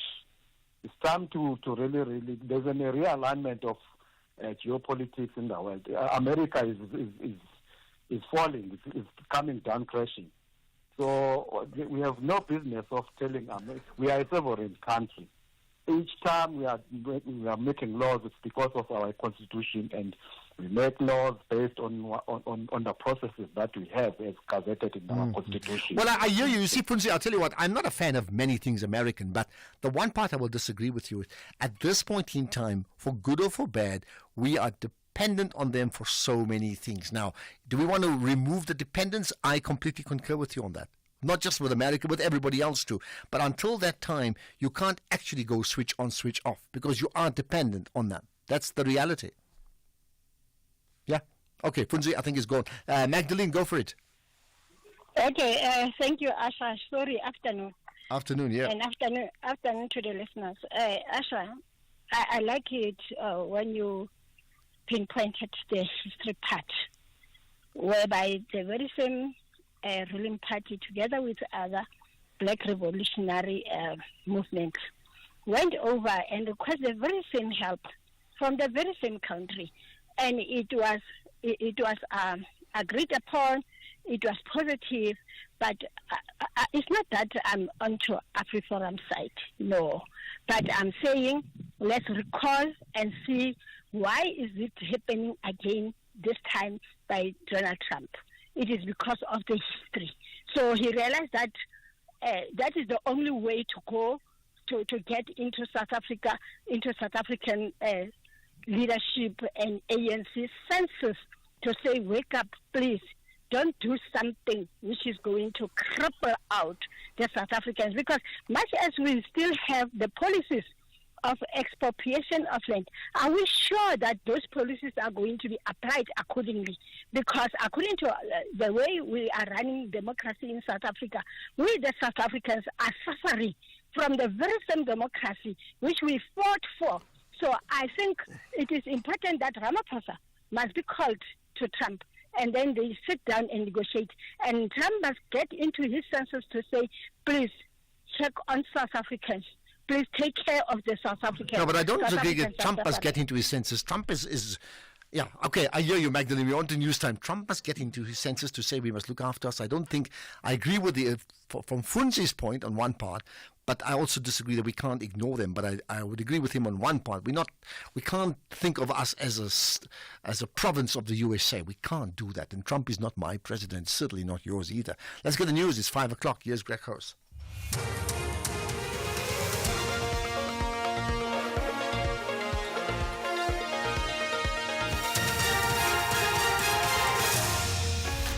Thank you, Ashraf. Repatriation of SA soldiers killed in the DRC and dozens killed in Sudan's Darfur. Good day to you. SA National Defence Force General Ruzani Mapanya says the repatriation of the remains of soldiers killed in the eastern DRC will be completed tomorrow. He was responding to a question posed by the EFF during a briefing of Parliament's Defence Portfolio Committee, where the Defence Minister gave an update on the situation in the eastern DRC. 14 soldiers died in a conflict between the M23 rebels and the Congolese army. The General elaborates. I've learned quite a number of things with regard to the questions that had been asked. The first one, maybe that I will have to try and respond to, which had been persistently being asked, is when are we going to get the remains of our members back? In one sentence, tomorrow. KwaZulu-Natal Road Traffic Inspectorate has confirmed that the N2 highway near the NPC cement factory in Durban has been reopened in both directions after this morning's cash-in-transit heist. Police say suspects attacked a cash-in-transit vehicle, assaulted 2 security guards and robbed them of their firearms. They stole an undisclosed amount of money. The attackers also fired at bystanders. 1 woman was killed. RTI spokesperson Cindy Msima. We would like to advise the road users that the road is now open on the N2 just before the NPC cement factory. There was a cash-in-transit heist that happened this morning. Now the road is open for traffic to flow. Billionaire property developer Doe Steyn is being remembered for his humanitarian efforts after he passed away at the age of 72. Steyn City was one of his developments, which is said to have created over 28,000 job opportunities for mostly Diepsloot and Cosmos City residents. The cause of his death has not been disclosed yet. Nomsakelelo Mtabela reports. Steyn will be remembered as an exceptional entrepreneur who built a global business of immense scale across 7 countries. In 1975, Steyn founded Steyn's Insurance Brokers in Johannesburg. After operating in South Africa for a number of years, Steyn set his sights on the US market. However, he returned to South Africa in 1985 after obtaining an insurance license that allowed him to pioneer a global first-to-sell motor insurance over the telephone. In 2000, the group launched Auto & General in Australia to replicate the success of its business in South Africa and the UK.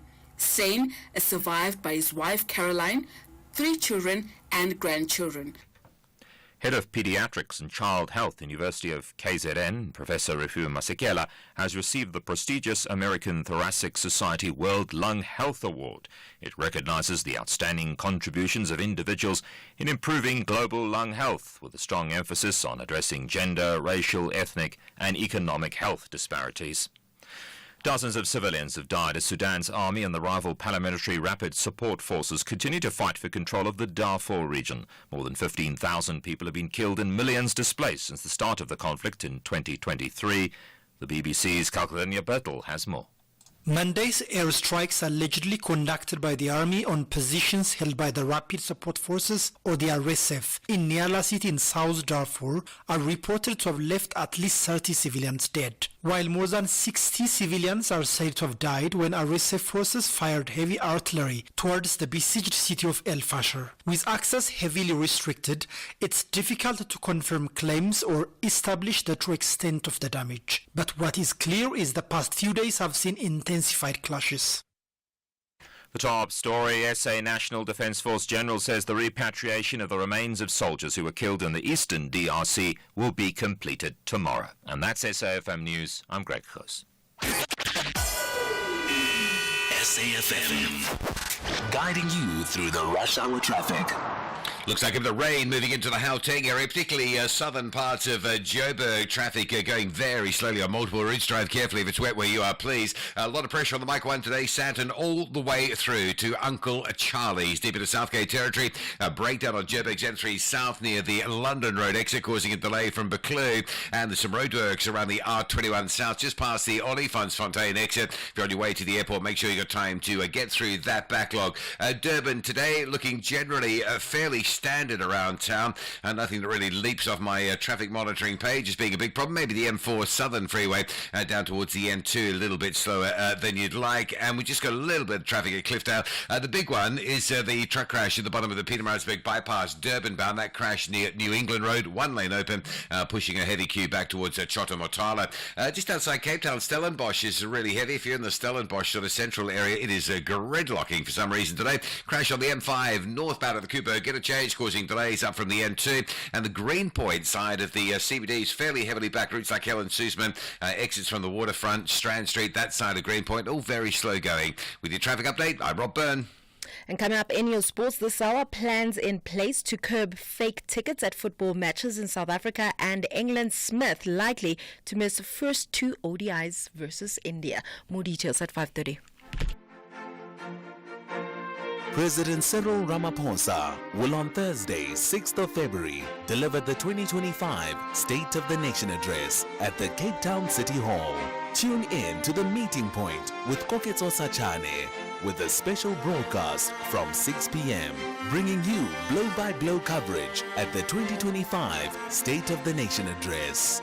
SAFM, leading the conversations that move us. The National Pulse with Ashraf Garda on SAFM.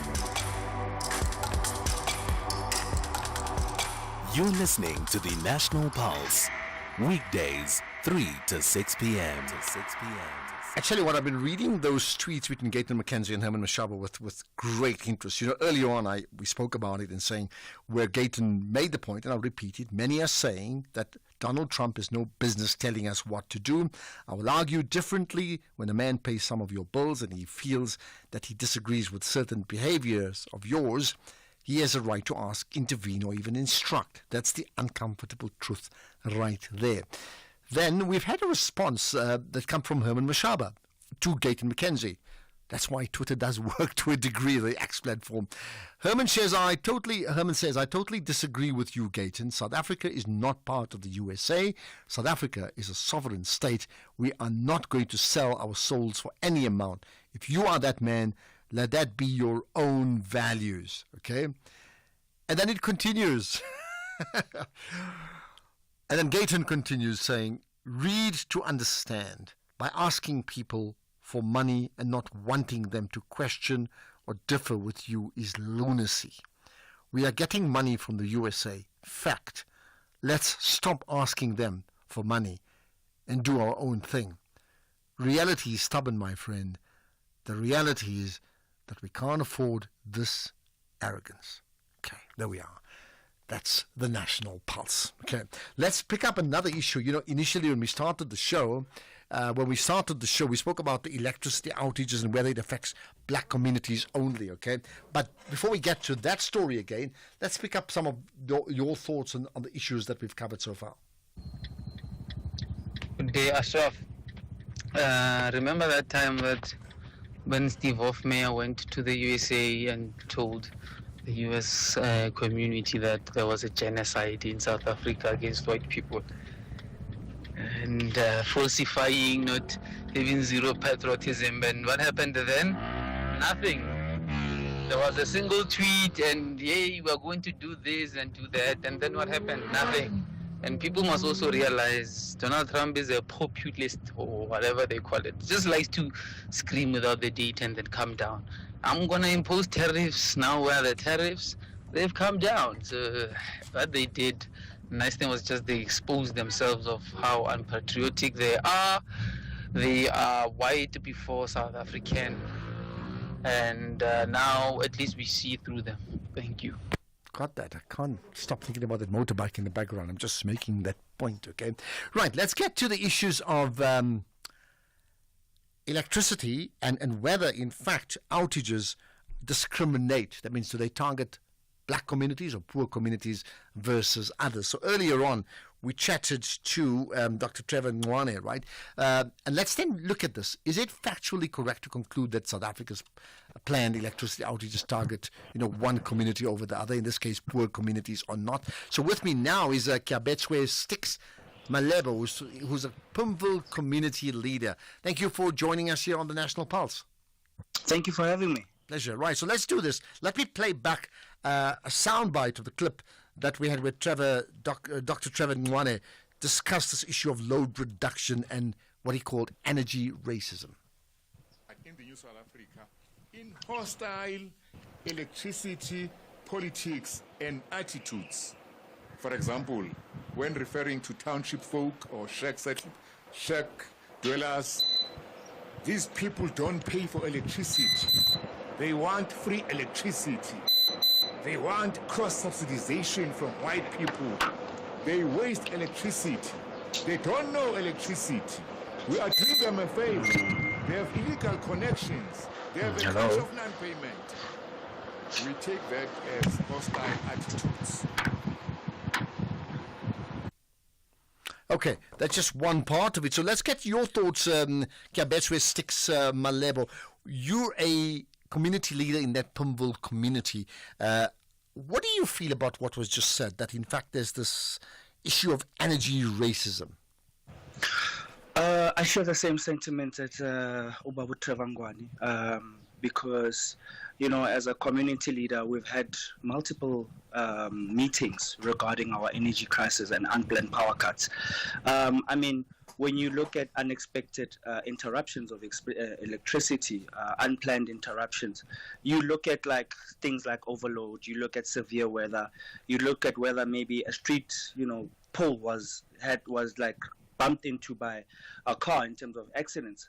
However, our biggest issue within the community is that, as you remember, we were fighting for electricity within our community, and we fought, and then we got shot at and killed, and we lost Khomotso Riale. And in the same community where we've lost a soldier, a brother, when we were fighting for electricity, we're still having those kind of blackouts, unplanned outages. So this weekend, we woke up with no power. And it is very sad that within our community, we still have unplanned power outages from Eskom, and we still don't get answers why we're having those power outages. We first used to complain about cable theft. Now cable theft is went down. And then now we have unplanned outages. We get a schedule, all the regular, that we share on community groups. However, that schedule that we always share in community groups and being given by community leaders as well does not go according to the schedule. So is it fair that our communities are being, you know, targeted? And the sad reality is that with that being said, issues of power outages are still haunting us, and they're still, you know, a problem within society, because even when I ask Eskom, we're still not getting the relevant answers. All right, so I think let's get this right. The issue of load shedding is a nuisance when it comes. We know that. The issues of power outages, planned outages, or load reduction is a nuisance. And then you know, any other power failure is obviously a nuisance for every one of us. Those who live in, you know, very wealthy communities or not. Okay. To go then to your community specifically, so. Clearly, one is sympathetic with the problems that you face, but why do you think, and this is the basis of our conversation, why do you think, what leads you to believe that you are being discriminated against? That means they are targeting your community and not other communities. I mean, when we look at it, firstly, they think that we're not a paying society. And Pimville is one of an upclass market. However, we're always advocating for people to pay electricity. It is a racial part of our problem within society. When you look at suburbs in the north, because of their gated communities, how often do they regulate electricity? You look at tariffs that are within our communities. Tariffs are very high. When we look at gated communities, or we look at suburbs in the north, for example, they get away with a lot. A lot of suburbs, they have constant electricity in terms of the pool running, pool outages of sorry, I just lost my train of thought. Sorry. So you look at issues of power outages in our community as regarding to the north. In the north, you look at suburbs. Their suburbs are. Yeah, do I have you there? I think we just lost Sticks for the moment. I wonder, I mean, do you concur with him? So, I mean, I must confess, I live in the northern suburbs of Joburg, and compared to what he's talking about, Pimville in Soweto, right? If you, and that's why it's complicated to me, but if you ask somebody from Joburg's northern suburbs, do you pay a high tariff rate for your electricity or your water? They will tell you, yes, you pay very high. In fact, I do know that you pay a higher rate than other communities because there is a subsidization, which I actually agree with. The other one is, you ask them a question, is whether they then have uninterrupted lights or power supply where there's no issues. They will tell you of hundreds of examples in a year where there are huge problems on lights and water. And that can apply to many other communities. So what I'm getting at is whether it's a complete mess across the city or whether people feel that just their areas are being targeted. I think we do have Stix Malebo back on the line. Stix, you there, right? Thank you so much. Sorry, I had network problems. Not as pride. Okay, did you hear what I just said now? That your point about obviously you experience tremendous discomfort. Now I know that people in the northern suburbs, they have different sorts of power cuts that happens all the time, and sometimes goes in for 3-4 days at a time. And that's not because they are paying customers. That happens because there are breakdowns in our city no matter what. So my question is, how are we able to link it that it's because you're white or because you're black versus there's a mess in Pimble and there's a mess at Hyde Park, for example? I mean, first of all, you look at the demographics of everything. You look at the borderlines that we're facing in society.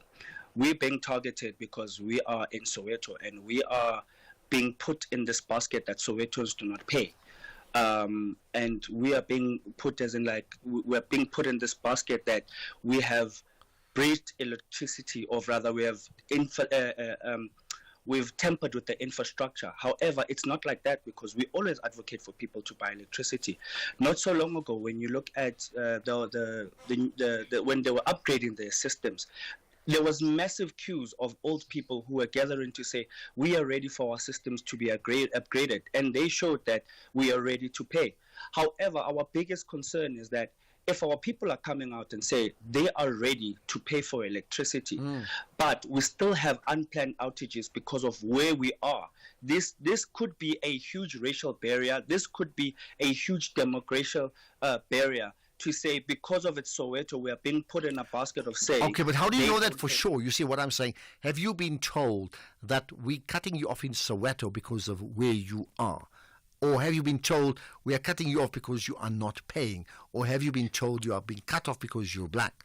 Have you been told that as a community? We have been told that we are being cut off because we don't pay. We have been told that we are being cut off because Soweto owes a high amount of electricity that's being powered into our community. Okay, so if that's the case, and I'm aware of the demographic and different differences economically in our country, we're all aware of that. But if that is the case, can you not understand that they themselves have to run their business entity? They don't have the money. They have a problem. So they say, well, you're not paying. We have no choice but to cut you off. That's a city council decision, for example, or city power. Yes.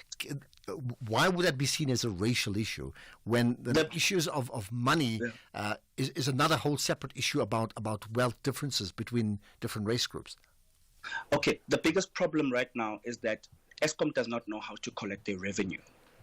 Had it been that Eskom was doing proper maintenance of their infrastructure, we would be speaking about something else. So the reason why I'm saying it is a racial issue, because when it comes to the northern suburbs or the suburbs in general, where, you know, it's a differentiation of white and black, they do constant maintenance, regardless of they pay or not. With us, our biggest problem is that they scale us, they put us in a basket whereby they believe that we are not paying. And when we look at infrastructure of Eskom, Eskom's infrastructure is not properly maintained. And that's what we've been complaining about, that come on the ground, make yourself visible, and make sure that you are servicing the people. Because the biggest problem is that people have a problem with that. How are we paying for electricity that we are not getting service to? When it comes to the white person, where in the northern suburbs or in the suburbs in general, they give them proper service because of their skin color. Well, I don't know. I mean, I can tell you many examples, and again, you know, northern suburbs are not white only. It's very middle class nowadays, right? And many people are black people who live in those areas. If you don't get paid, if you don't pay after a while, you know, a couple of weeks, you're going to get cut off immediately. You're going to get cut off, right? Number one. Number two, many of them listening in will tell you the amounts of service break down in those communities, in terms of water supply, extremely, in terms of lights. It happens every single day. Therefore, my point to you is, if you're telling me that you are being messed around because of constant cutoffs, I would agree with you. But my question therefore is like, how do we know it's purely on the basis of race? That's my question to you, because it does affect other communities as well. It really does. Yeah, I get all of that, but my issue is that, my brother, look at it this way: how many white people are always complaining about electricity cutoffs, and we're speaking about we go on for days without electricity. We go on for days without electricity. We've buried a lot of old grannies and grandfathers that are living on insulin. We've never heard stories of white grannies in the suburbs that are dying because of they are always being cut off. That's why I'm saying it is a racial issue, because we even take it to the streets. We marched to the mayor's office long ago complaining, but we don't hear white people complaining the way we are complaining. So therefore, it looks like it is a racial issue. Okay, let me leave it at that because we've run out of time. I wonder if others agree. We'll have a third take on that story around 22:06. Listen out for that. Thanks for your time. Stix Malebo from the Pimville community, a leader in that community.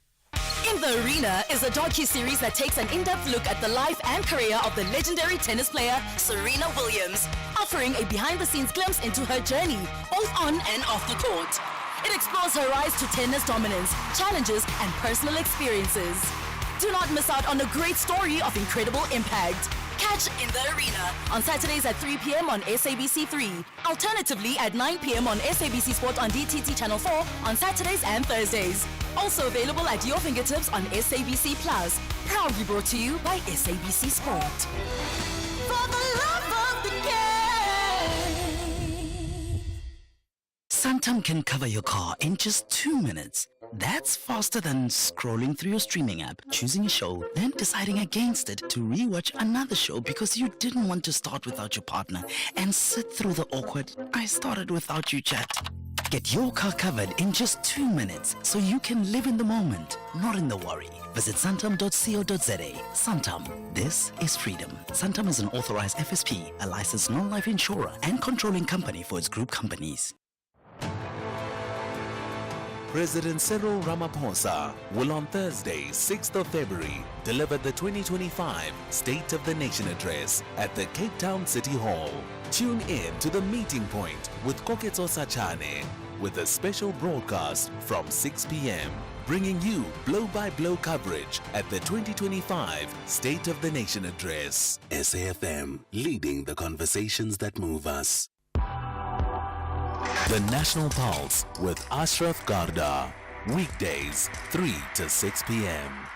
Right, let's. So we'll pick up on that story and get the thoughts on another person on that same issue. Just how accurate is that? I mean, is there a service delivery mess, or is it discriminated against on the basis of colour, as has been suggested by Stix Malebo from the Pimville community? Right, let's now talk about the mining indaba, which is on the go right now in Cape Town, right? But there's the mining indaba and there's the alternative mining indaba. Now, Oxfam South Africa, well, they are attending the alternative mining indaba in Cape Town, continuing, I understand, the organization's long-standing support for what they regard as a platform that advocates for social justice. An interesting thought in terms of what is the difference between being in the main mining indaba and the alternate. What are the positions that Oxfam stands for that suggest that they need to be on the outside looking in rather than the other way around? Let's get the thoughts then of Isabel Fry, who's the G20 Senior Policy Advisor at Oxfam South Africa.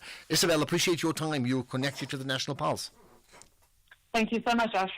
I really appreciate the invitation. I look forward to our conversation. Thank you. So enlighten us. I mean, mining indaba and alternate. Why the need for the alternate? Clearly, there's a protest line that's being positioned there, isn't it?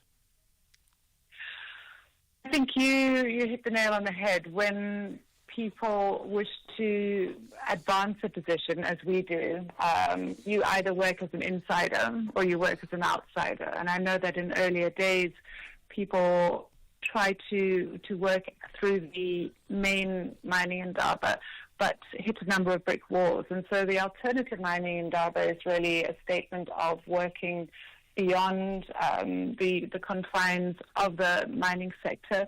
We have a number of concerns with the way that communities are affected by mining but are excluded from access to the conversations that determine their well-being.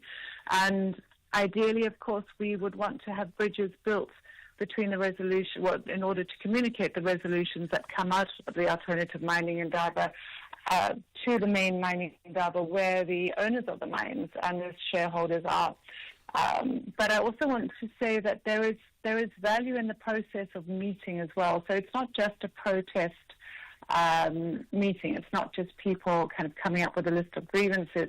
In working together, because we have civil society communities from across the continent, as well as some from the global north. And the amazing thing is just how people share their stories, the solidarity, best practices, and build a commonality of understanding of how things can be better in the future. Okay, let's then talk about the biggest concerns that Oxfam has that gets played out through the alternate mining in Indaba versus what happens at the actual mining in Indaba.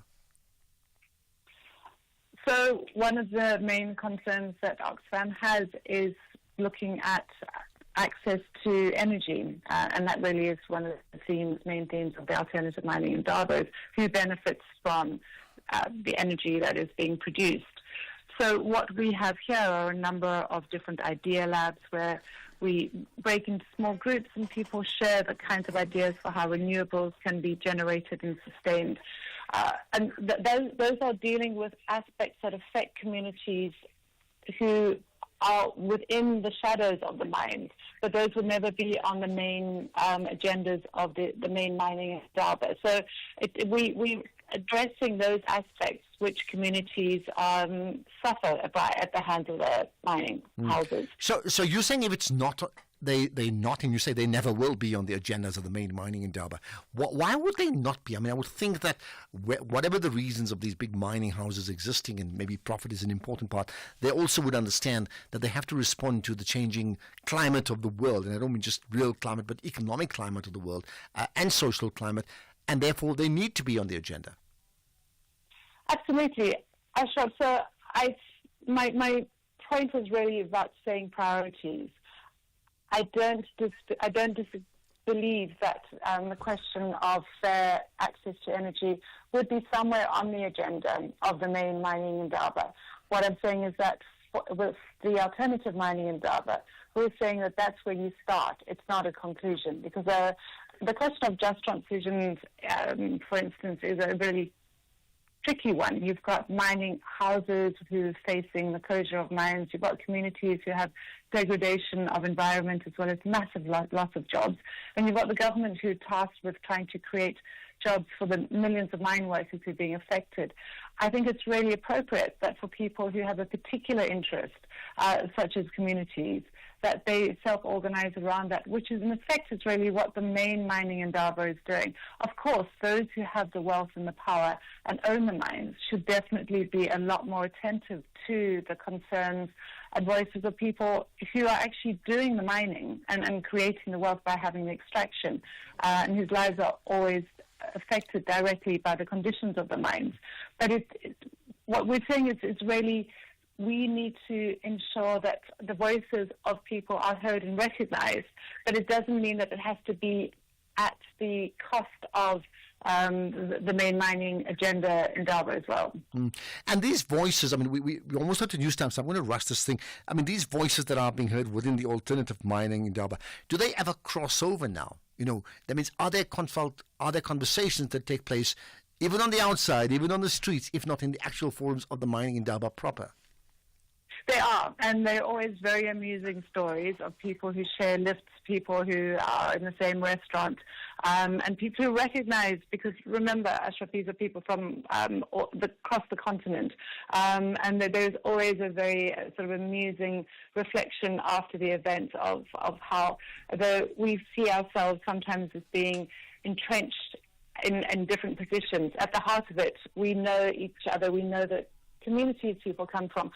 I think that there is also a challenge with the globalization of finance and the fact that mine owners are really sometimes faceless fund managers who are so removed from what's happening on the ground in a community that to have that greater proximity, we really, as Oxfam South Africa, believe that there should be a far greater engagement between the two Indabas, so that those stories can become much more regular. All right, to wrap up, I know your theme is, for this year, energy transition for whom, so it's a point well made. But just to wrap up then, what for you is the one thing that you'd like to see effected in 2025? Just a short answer. We would like to see energy much cheaper, and renewables being in every household yard.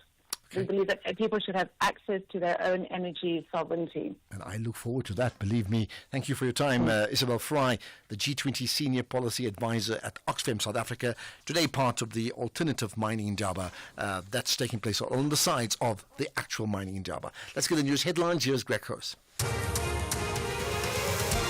Quick look at the headlines. The presidency's confirmed a call took place yesterday between President Ramaphosa and U.S. presidential advisor Elon Musk. The chief of the SA Army says the repatriation of the remains of soldiers killed in the eastern DRC will be completed tomorrow. And KZN police have confirmed that one of the 17 suspects linked to this morning's cash-in-transit heist on the N2 in Durban has been killed in a shootout with police. There's a full update at 6 o'clock. SAFM, guiding you through the rush hour traffic. Good afternoon. Heavy rain across parts of Joburg. Take it easy, please. If it's wet where you are. There's a crash on the Waikon South down at Southgate at Uncle Charlie's. Really heavy traffic today from Sandton all the way through. The N3 looking pretty heavy as well. There's a crash going northbound at Modderfontein Road. Delays from Galulis, and the southbound Buccleuch right deep into Germiston's quite heavy. A lot of delays out east as well. The N12 home to Benoni looking slow in the R24 out towards the airport under pressure as well. A crash at the bottom of Pietermaritzburg bypass the N3 Durban bound coming down to New England remains heavy. Big traffic on the M13 from Maytime getting on through Kloof and down Fields Hill. That's unusual if you're trying to get through to Pinetown. Quite heavy on the N2 north up to the Kwamashu exit today. Cape Town Marine Drive, plenty of traffic all over that route between Pardon Island and the Dolphin Beach Hotel. Greenpoint side of the city centre is quite busy. Kloof Neck Road out through Tambers Kloof towards Kloof Neck and the Atlantic Seaboard, that's slow today. And the Cape Town City Centre just under a bit of pressure with road closures around CTICC and also around City Hall at the same time. With your traffic update, I'm Rob Byrne. This is SAFM Sports with Tumin Khapeli. Right, so early on we talked about tickets, and to me you got more on the ticket story. Absolutely. Well, Stadium Management South Africa is forced to resort to changing its ticketing system in an effort to combat the sale of fake tickets at the FNB Stadium. This comes after thousands of football fans were stranded outside during the Soweto Derby on Saturday due to the calabash being filled to capacity. 90,000 fans were anticipated to arrive. However, an estimation of around 6,000 fans were left outside frustrated. And we spoke to Stadium Management SA CEO Bartley Grobler earlier on, and he says that a new ticketing system will be put in place soon. The detail of what we're going to do will be announced in the weeks to come, but we're definitely going to change the access control system at FNB Stadium, and we're going to change the ticketing system. Why? Currently, to make it more accessible to football fans, they can purchase tickets, what I call toll slip tickets. It's tickets that you buy at a garage and at the spa. That's printed on a normal toll slip. Now, it's very easy to counterfeit those tickets, and we made a decision today that we need to, with the next couple of games, we need to phase it out, but there will not be any toll slip tickets sold any longer. Staying with football, the Nedbank Cup resumes next week, and to kick off the last 16 fixtures is SuperSport United that is taking on Cape Town Spurs on the 12th of February. The clash is followed by Stellenbosch FC hosting Polokwane City a day later, while Durban City hosts TS Galaxy on Valentine's Day. Then on Saturday, Orlando Pirates welcome Baroka FC at Orlando Stadium at 3 p.m, while later in the day, Kaizer Chiefs host Chippa United at the FNB Stadium at 6 p.m, while on Sunday, Mamelodi Sundowns cap of the round of 16 when they host Mpenny Home Defenders. There's a number of Betway Premiership clashes to look forward to tonight. Kaizer Chiefs looking forward to bouncing back to winning ways against Magezi. They host Chippa United, while Richards Bay takes on Maruma Gallants. In cricket, England wicket keeper Jamie Smith is likely to miss the first two one-day internationals against India this week, but he's expected to be fit for the Champions Trophy. Smith has has a calf issue, which caused him to leave the field during the third T20 on the 28th of January. He missed the following two games as India won the series 4-1, and the three-match one-day international series begins on Thursday, with the second match following on Sunday. In rugby, the Vodacom Bulls will be without their co-captains Elric Lowe and Ruan Nortje for a significant period of time, while pivot Johan Goosen will be out for at least 2 months, placing a damper on the team's campaign. Lowe and Nortje were injured in the derby against the Emirates Lions, while Goosen hobbled off against Stade Francia, while Nortje and Goosen are expected to be ready for the Vodacom Bulls EPCR Challenger Cup round of 16 match against Bayonne, but Lowe's return looks to be a lot longer before he takes to the field. With that said, it is a wrap from my side. I'll have more on other sports tomorrow. Perfect. You have a great evening, and we'll talk and debate sport tomorrow. Absolutely. Action is getting tougher in the second half of the league. The Folks want to ease off pressure with a win, but the Eagles aim to fly with 3 points to remain in the top 5. This is the Bundesliga. Football as it's meant to be. Catch Borussia Mönchengladbach FC versus Eintracht Frankfurt FC on Saturday, 8 February at 7:30 p.m. live on SABC Sport on DTT Channel 4. Also available everywhere for everyone, always on SABC Plus and SABCSport.com. Proudly brought to you by SABC Sport. For the love of the game.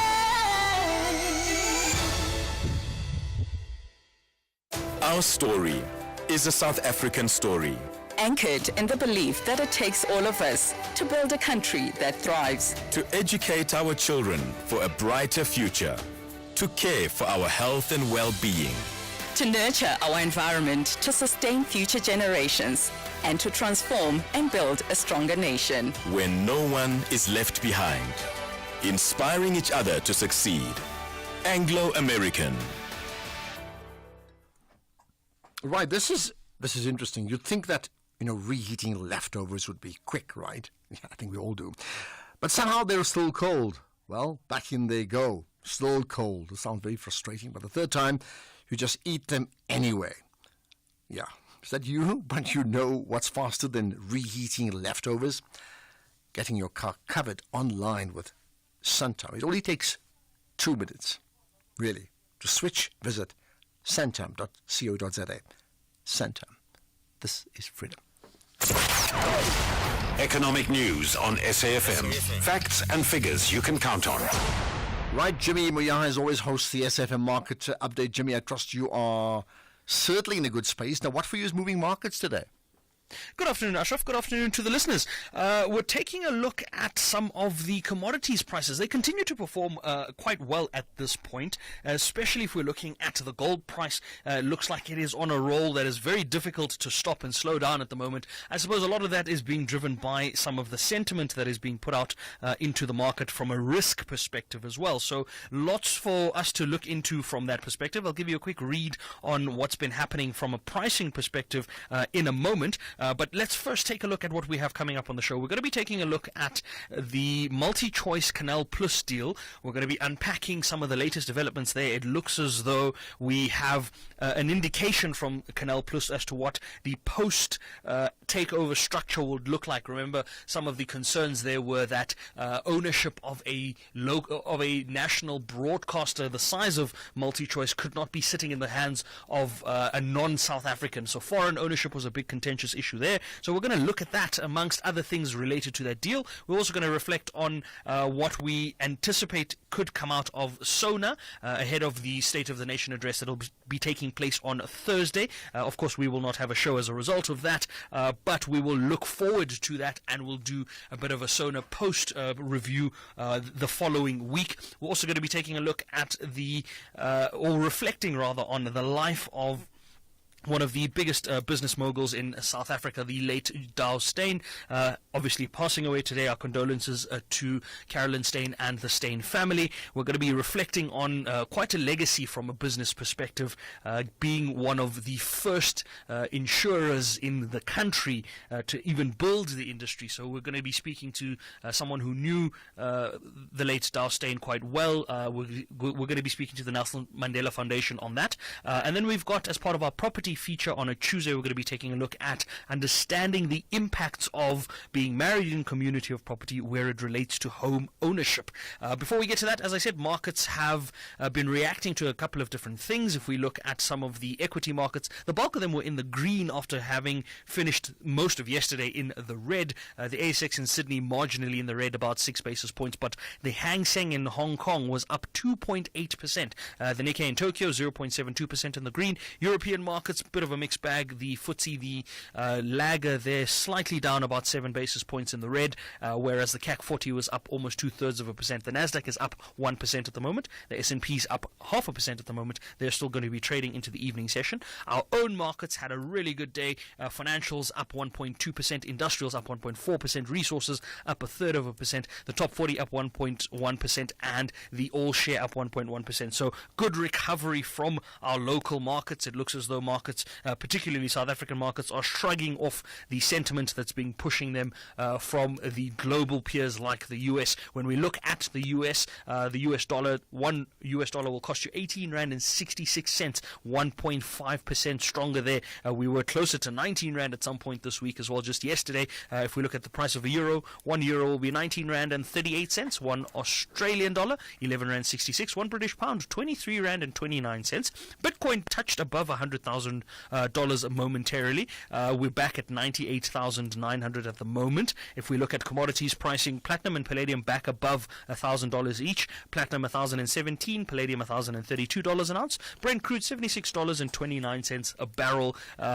Hopefully we can maintain these levels and get a bit stronger in terms of Brent crude pricing so that we could potentially see some petrol price relief. I know we're not going to get that this time around because the petrol prices do have, petrol price hikes are effective midnight tonight for those that aren't aware. We're going to be looking at that as well. And then the gold price, $2,838 a fine ounce, up about 0.1%, doing really well at the moment. So we'll keep an eye on that and see if that's going to continue with the momentum that it has. We'll be back probably in about 17 minutes. For now, Ashraf, back to you. I thought you were going to select 17 days. No, 17 minutes is exactly the type of speed that we want. Thanks for that, Jimmy. Looking forward to your show. 6 to 7. I was going to say 7 to 8. No, 7 to 8 sport. 6 to 7, the SAFM Market Update. X at SAFM Radio and at Ashraf Garda. Right, so, earlier on, when I say earlier, like at the beginning of the show at 3 o'clock, we played some sound clips from Dr. Trevor Ngwane, right, in terms of his thoughts and his claims, in fact, that load reduction is a form of energy racism. That then was confirmed when we chatted. What I won't say is confirmed, that position was confirmed, let's get that right, when we chatted to Kiabetwe Sticks Malebo, who's a leader, Pumble community leader. Well, let's get a third take on this issue, because it's a fascinating issue that concerns all of us in terms of service delivery. Well, Tsepo Khadima with me, who's an independent economic and energy analyst. Tsepo, good chatting to you once again. Thanks for connecting on the National Pulse. Oh, Ashraf, great to you, and greetings to the listeners of SAFM. Thank you so much. Right. Now, the claim is that these communities, we're talking about specifically in Soweto, so Pumville and other areas, the claim is not that they suffer from load reduction, which many do, or load shedding when it comes that many do, or power failures. They say specifically it's an issue of racism because it affects black communities far more than others, or maybe even black communities only. How do you respond as someone who understands the whole energy business? Well, look, only the state has got a constitutional duty towards the citizens in terms of constitutional rights. And I've made a point that the provision of electricity or the non-provision of electricity will constitute an egregious violation of the Constitution, because at least 13 constitutional rights are affected when electricity is not available. But it should not surprise us because we now are accustomed to a ESCOM that has long departed from its statutory obligation. Remember, ESCOM is an organ of state established under the statute called the ESCOM Conversion Act of 2001. And one of the obligations it has is universal access of electricity at the least cost. Now, 2008, we saw a mischievous introduction of a policy that has brought us to this period where now we are seeing load reduction, which is effectively, for the user, remember, it means no electricity. Whether load shedding or load reduction, the consumer, the net result is the same. There's no electricity. But we've seen a ESCOM that is no longer investing in the distribution infrastructure and even expansion of the distribution infrastructure. That is the last mile, meaning electricity to your home. Whereas we have known for the last 20 plus years that Gauteng alone has got in excess of 30,000 people every month that migrate into Gauteng, and therefore necessitating a very aggressive requirement to invest in the distribution infrastructure. Now, the high-density areas, whether you're talking about Soweto or Mamelodi or Tembisa or anywhere, or Sebokeng, all of them have experienced that rapid expansion or migration of people into those areas, and we have not seen a corresponding investment in the distribution infrastructure. Therefore, not surprising that even at the recent ESCOM financial results, we saw a situation whereby they are saying the costs are high on the generation as well as on the distribution side, and on the distribution side are higher because there is over 23 billion kilowatt hours of electricity that ESCOM had to curtail, meaning dump that electricity and therefore not deliver it to the end user. And at the same time, they also have got this policy whereby ordinary people are subsidizing the big corporates through the so-called negotiated pricing agreements, because then they lack the financial capacity to then be able to invest in the last mile to the ordinary people who in any case are paying more for electricity. So it's not surprising, but it's an egregious violation of the Constitution all the same. All right, so but all of that tells me that citizens of a city rightfully feel aggrieved. There's, as you said, underinvestment, so you have a problem, and that can apply to water as well. Although we're talking power now, electricity, right? But the broader question, and that's come up all throughout the days, is it a case of specifically underinvesting in Soweto because that community is a black community or is a poorer community versus others? It's lack of planning. I mean, if you ask us to who are the planners that appreciate it. Okay, we're just battling to hear you suddenly. Let's hope we can just let's see if we can just reconnect with my guests, because I'm certainly struggling. Tshepo Kgadima, just let's see if we can get Phineas to sort that out in just a moment. I'll just play, if I can. Let me just play one or two voice notes in the meantime. Lots of comment on Trump in South Africa. Afternoon there. Just a comment on the current talk about the Trump money administration taking the money away from South Africa.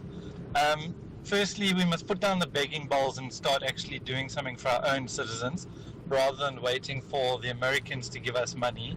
Secondly, the lady's talking about they must respect the government. The ANC did not win 50% plus for this last election, so the ANC did not respect the government. That is the GNU at the moment. Okay, point taken. We'll get back to those callers in a moment. Tshepo Kgadima, we have you once again. So, but my question, if you heard that correctly, was that I asked whether they were being targeted specifically because they're black communities versus so-called whiter communities, white or whiter communities in the northern suburbs of Joburg. No, it's lack of planning. So the town planners who should have ordinarily been employed by ESCOM should have been able to advise about the number of people who are moving into these high-density areas, and therefore make a corresponding investment in the distribution infrastructure, the last mile.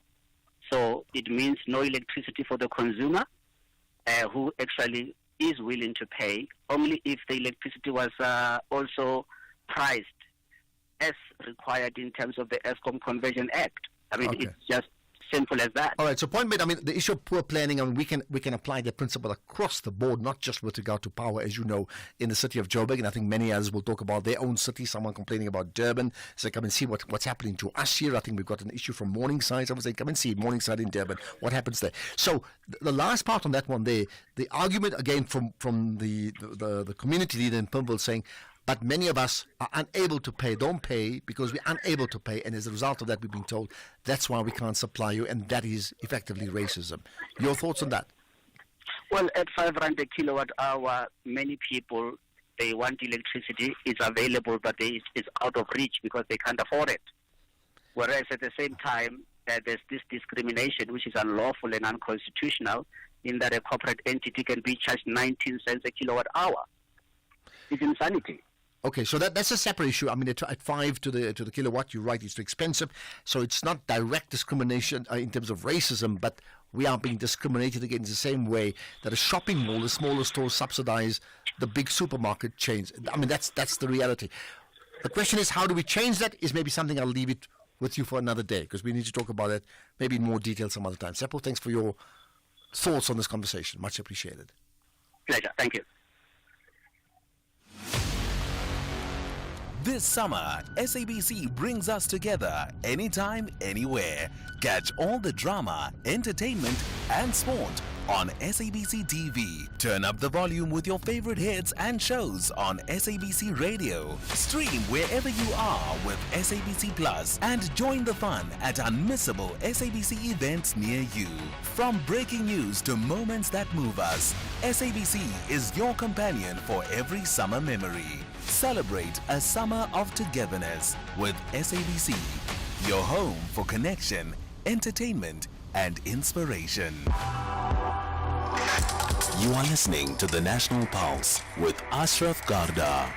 Right, let's get to your thoughts. We go to Port Elizabeth or Kabeka first up. Christo, go for it. Ashraf, good afternoon. I just want to say for the record that I think that sometimes you're a bit biased towards the ANC. I listen to your program every afternoon. Yeah. And I picked up yesterday afternoon when you spoke to the gentleman from the Freedom Front, and this afternoon to the lady from the ANC regarding what happened to what Donald Trump said. The lady from the ANC said that, still the economy is in the white people's hands. And I think you should have all failed to ask and say to that every parastatal that the ANC has looked after in the last 30 years is bankrupt. The parastatals, ESCOM, all of them, Post Office, they are a massive part of the economy of this country. I think they employ more people or more workers in this country than any other business or retailer together. So that's my opinion. I love your program every day. I just feel that you kind of could have drilled a little bit more. I'll tell you what, I mean, I take your point, and so two things there. Maybe sometimes, and it does happen, sometimes there's so much information that gets shared between, presenter and guest that there's not enough time to focus on one because you want to focus on another because we are restrained by time. It is a big issue, okay? But yes, I probably could have counted it, and I concede that. On the other hand, right, if you listen to the show often, you will hear me repeat what I've said so often, that I love my country because this refers to government. I love my country, but there's no way we can deny the fact that if we measure ourselves over 10 important measurables that are important to all of us on a daily basis, we are failing just like 9 out of 10, which then I don't have to mention a party. It's pretty obvious. I'm referring to government. So hopefully you get my point. I do. I appreciate it. Thank you. I'll keep on listening. Thank you, Ashraf. Thank Have you. an awesome day. Perfect. Much appreciated, Christo. Right, Tembele in Flagstaff, go for it. Good afternoon, Ashraf. How are you? Yeah, very good indeed. Right, what's your point? My point is it's about the sale of football game tickets at stadiums. Yeah. It does not only end at FNB Stadium. I'm talking from experience because I've entered at least more than once at stadiums to watch the football game. Using a fake ticket, and sometimes not knowing that it's a fake ticket, and the corruption starts with the marshals at the entrances, where you find that maybe you buy this ticket at the car park, for instance. Because I went to buy a ticket in one of the ticket outlets, and it was a game between Kaizer Chiefs and Orlando Pirates. And then the tickets got finished. I think I was number 3 to the cashier, but unfortunately the tickets got finished. So nevertheless I went on to the stadium, because I knew that there are some other people that when they buying tickets, they will go and buy bulk of tickets with the hope that they are going to sell them with a bloated amount of money at the stadium. For instance, if the ticket is 100 rand, you will get it outside the stadium for 150 rand. But because you want to watch the game, so you will go and buy it. And there are still going to be fake tickets, especially now that the tickets are till slips. I think that's the problem. The till slip just lends itself to almost like a spaza feel, isn't it? So how do you know? They need to create more sophisticated methods. I mean, because that's the reality. That's the reality. And Ashraf, it doesn't end with a game between Kaizer Chiefs and Orlando Pirates or Sundowns, or those teams that are regarded as big teams. Even if the game is between Golden Arrows and, for instance, it's between Golden Arrows and Polokwane City, for instance, there always will be, such fake tickets, and people will enter stadiums with that. Yeah, it's a big problem. Okay, we're going to leave it at. I'm so sorry, really, but I think really the PSL in SAFA, they must absolutely address it. The issues of counterfeit tickets is a problem around the world, but it can't be the norm where you get 6,000 or 10,000 people on the outside of a stadium, and the stadium is not just full to the brim, it's filled more than to the brim. That means they've allowed more people in, and that's a whole security risk as well. So thanks for that, Tembele. Right, let's get to other comments we've had, including where we fit in the world. Good afternoon, Ashraf. Ashraf Matabu. Ashraf, I thought this matter would not repeat itself, especially with these type of questions. However, let me just put it straight. South Africa is not on its own in the whole world. One day, 1 year, South Africa will be attacked. South Africans who are raising these questions will be asking other countries to come and assist. So let us not behave as if we are isolated from the world. We are part of the world. Thank you, Ashraf. Well, I mean, you're spot on there. There's no way, when there's an injustice in the world, first of all, there's no way South Africans say it's not our business. Because we also called upon the international community to put pressure on apartheid South Africa to say, help us in some way or the other, whether it was sanctions or whether it was the army. It wasn't the army, it was sanctions, right? So there's different ways. Then you find other injustices. South Africa as a country takes a stand and goes to the ICJ regarding what they see and perceive as wrong with regard to Israel and Palestine. But then there are issues all around the African continent. How do we just say it's not our business? Because South Africans were effectively housed in Zambia and Tanzania and even parts of, I think, in Algeria at some stages to train us against the apartheid government. So how do we feel that we can, well, it's not my problem anymore. That's just wrong. Tactically, we can talk about whether we did the right thing with army, but not the principle of maintaining peace, isn't it? Good afternoon, Mr. Garda. I have a question for you. After 4 years from now, in what state will Donald Trump leave America? Because he's digging holes around themselves. So I'm asking the question, Mr. Garda. How would I? Ms. Kimberley. But how would I know? I mean, seriously? I'm not Trump's right-hand man. I'm not Elon Musk. I certainly am not, right? There's maybe just one more I'm going to play regarding Angie Motshekga. Good afternoon, Ashraf is speaking to Avi from Shawela. If you hear the Minister of Defense correct, she does not know what she's talking about. As a result of ANC, you can't put a person who does not have a background of military. That's why she tried by all means to justify each and every answer when she has been asked in Parliament. Thank you. Okay, let's end with this. There's a tweet from the presidency a couple of hours ago, and it says, yesterday, the 3rd of February, the President, Ramaphosa, spoke to Elon Musk on issues of misinformation and distortions about South Africa. In the process, the President reiterated South Africa's constitutionally embedded values of the respect for the rule of law, justice, fairness, and equality. Well, it stays there. What it doesn't say is how did Elon Musk respond? And did he concede that he may have erred? It doesn't say anything of that sort. So it leads us to the big question, which we'll talk about tomorrow. This has been The National Pulse. Goodbye. Good night. Let's get the news now. Here's Greg House.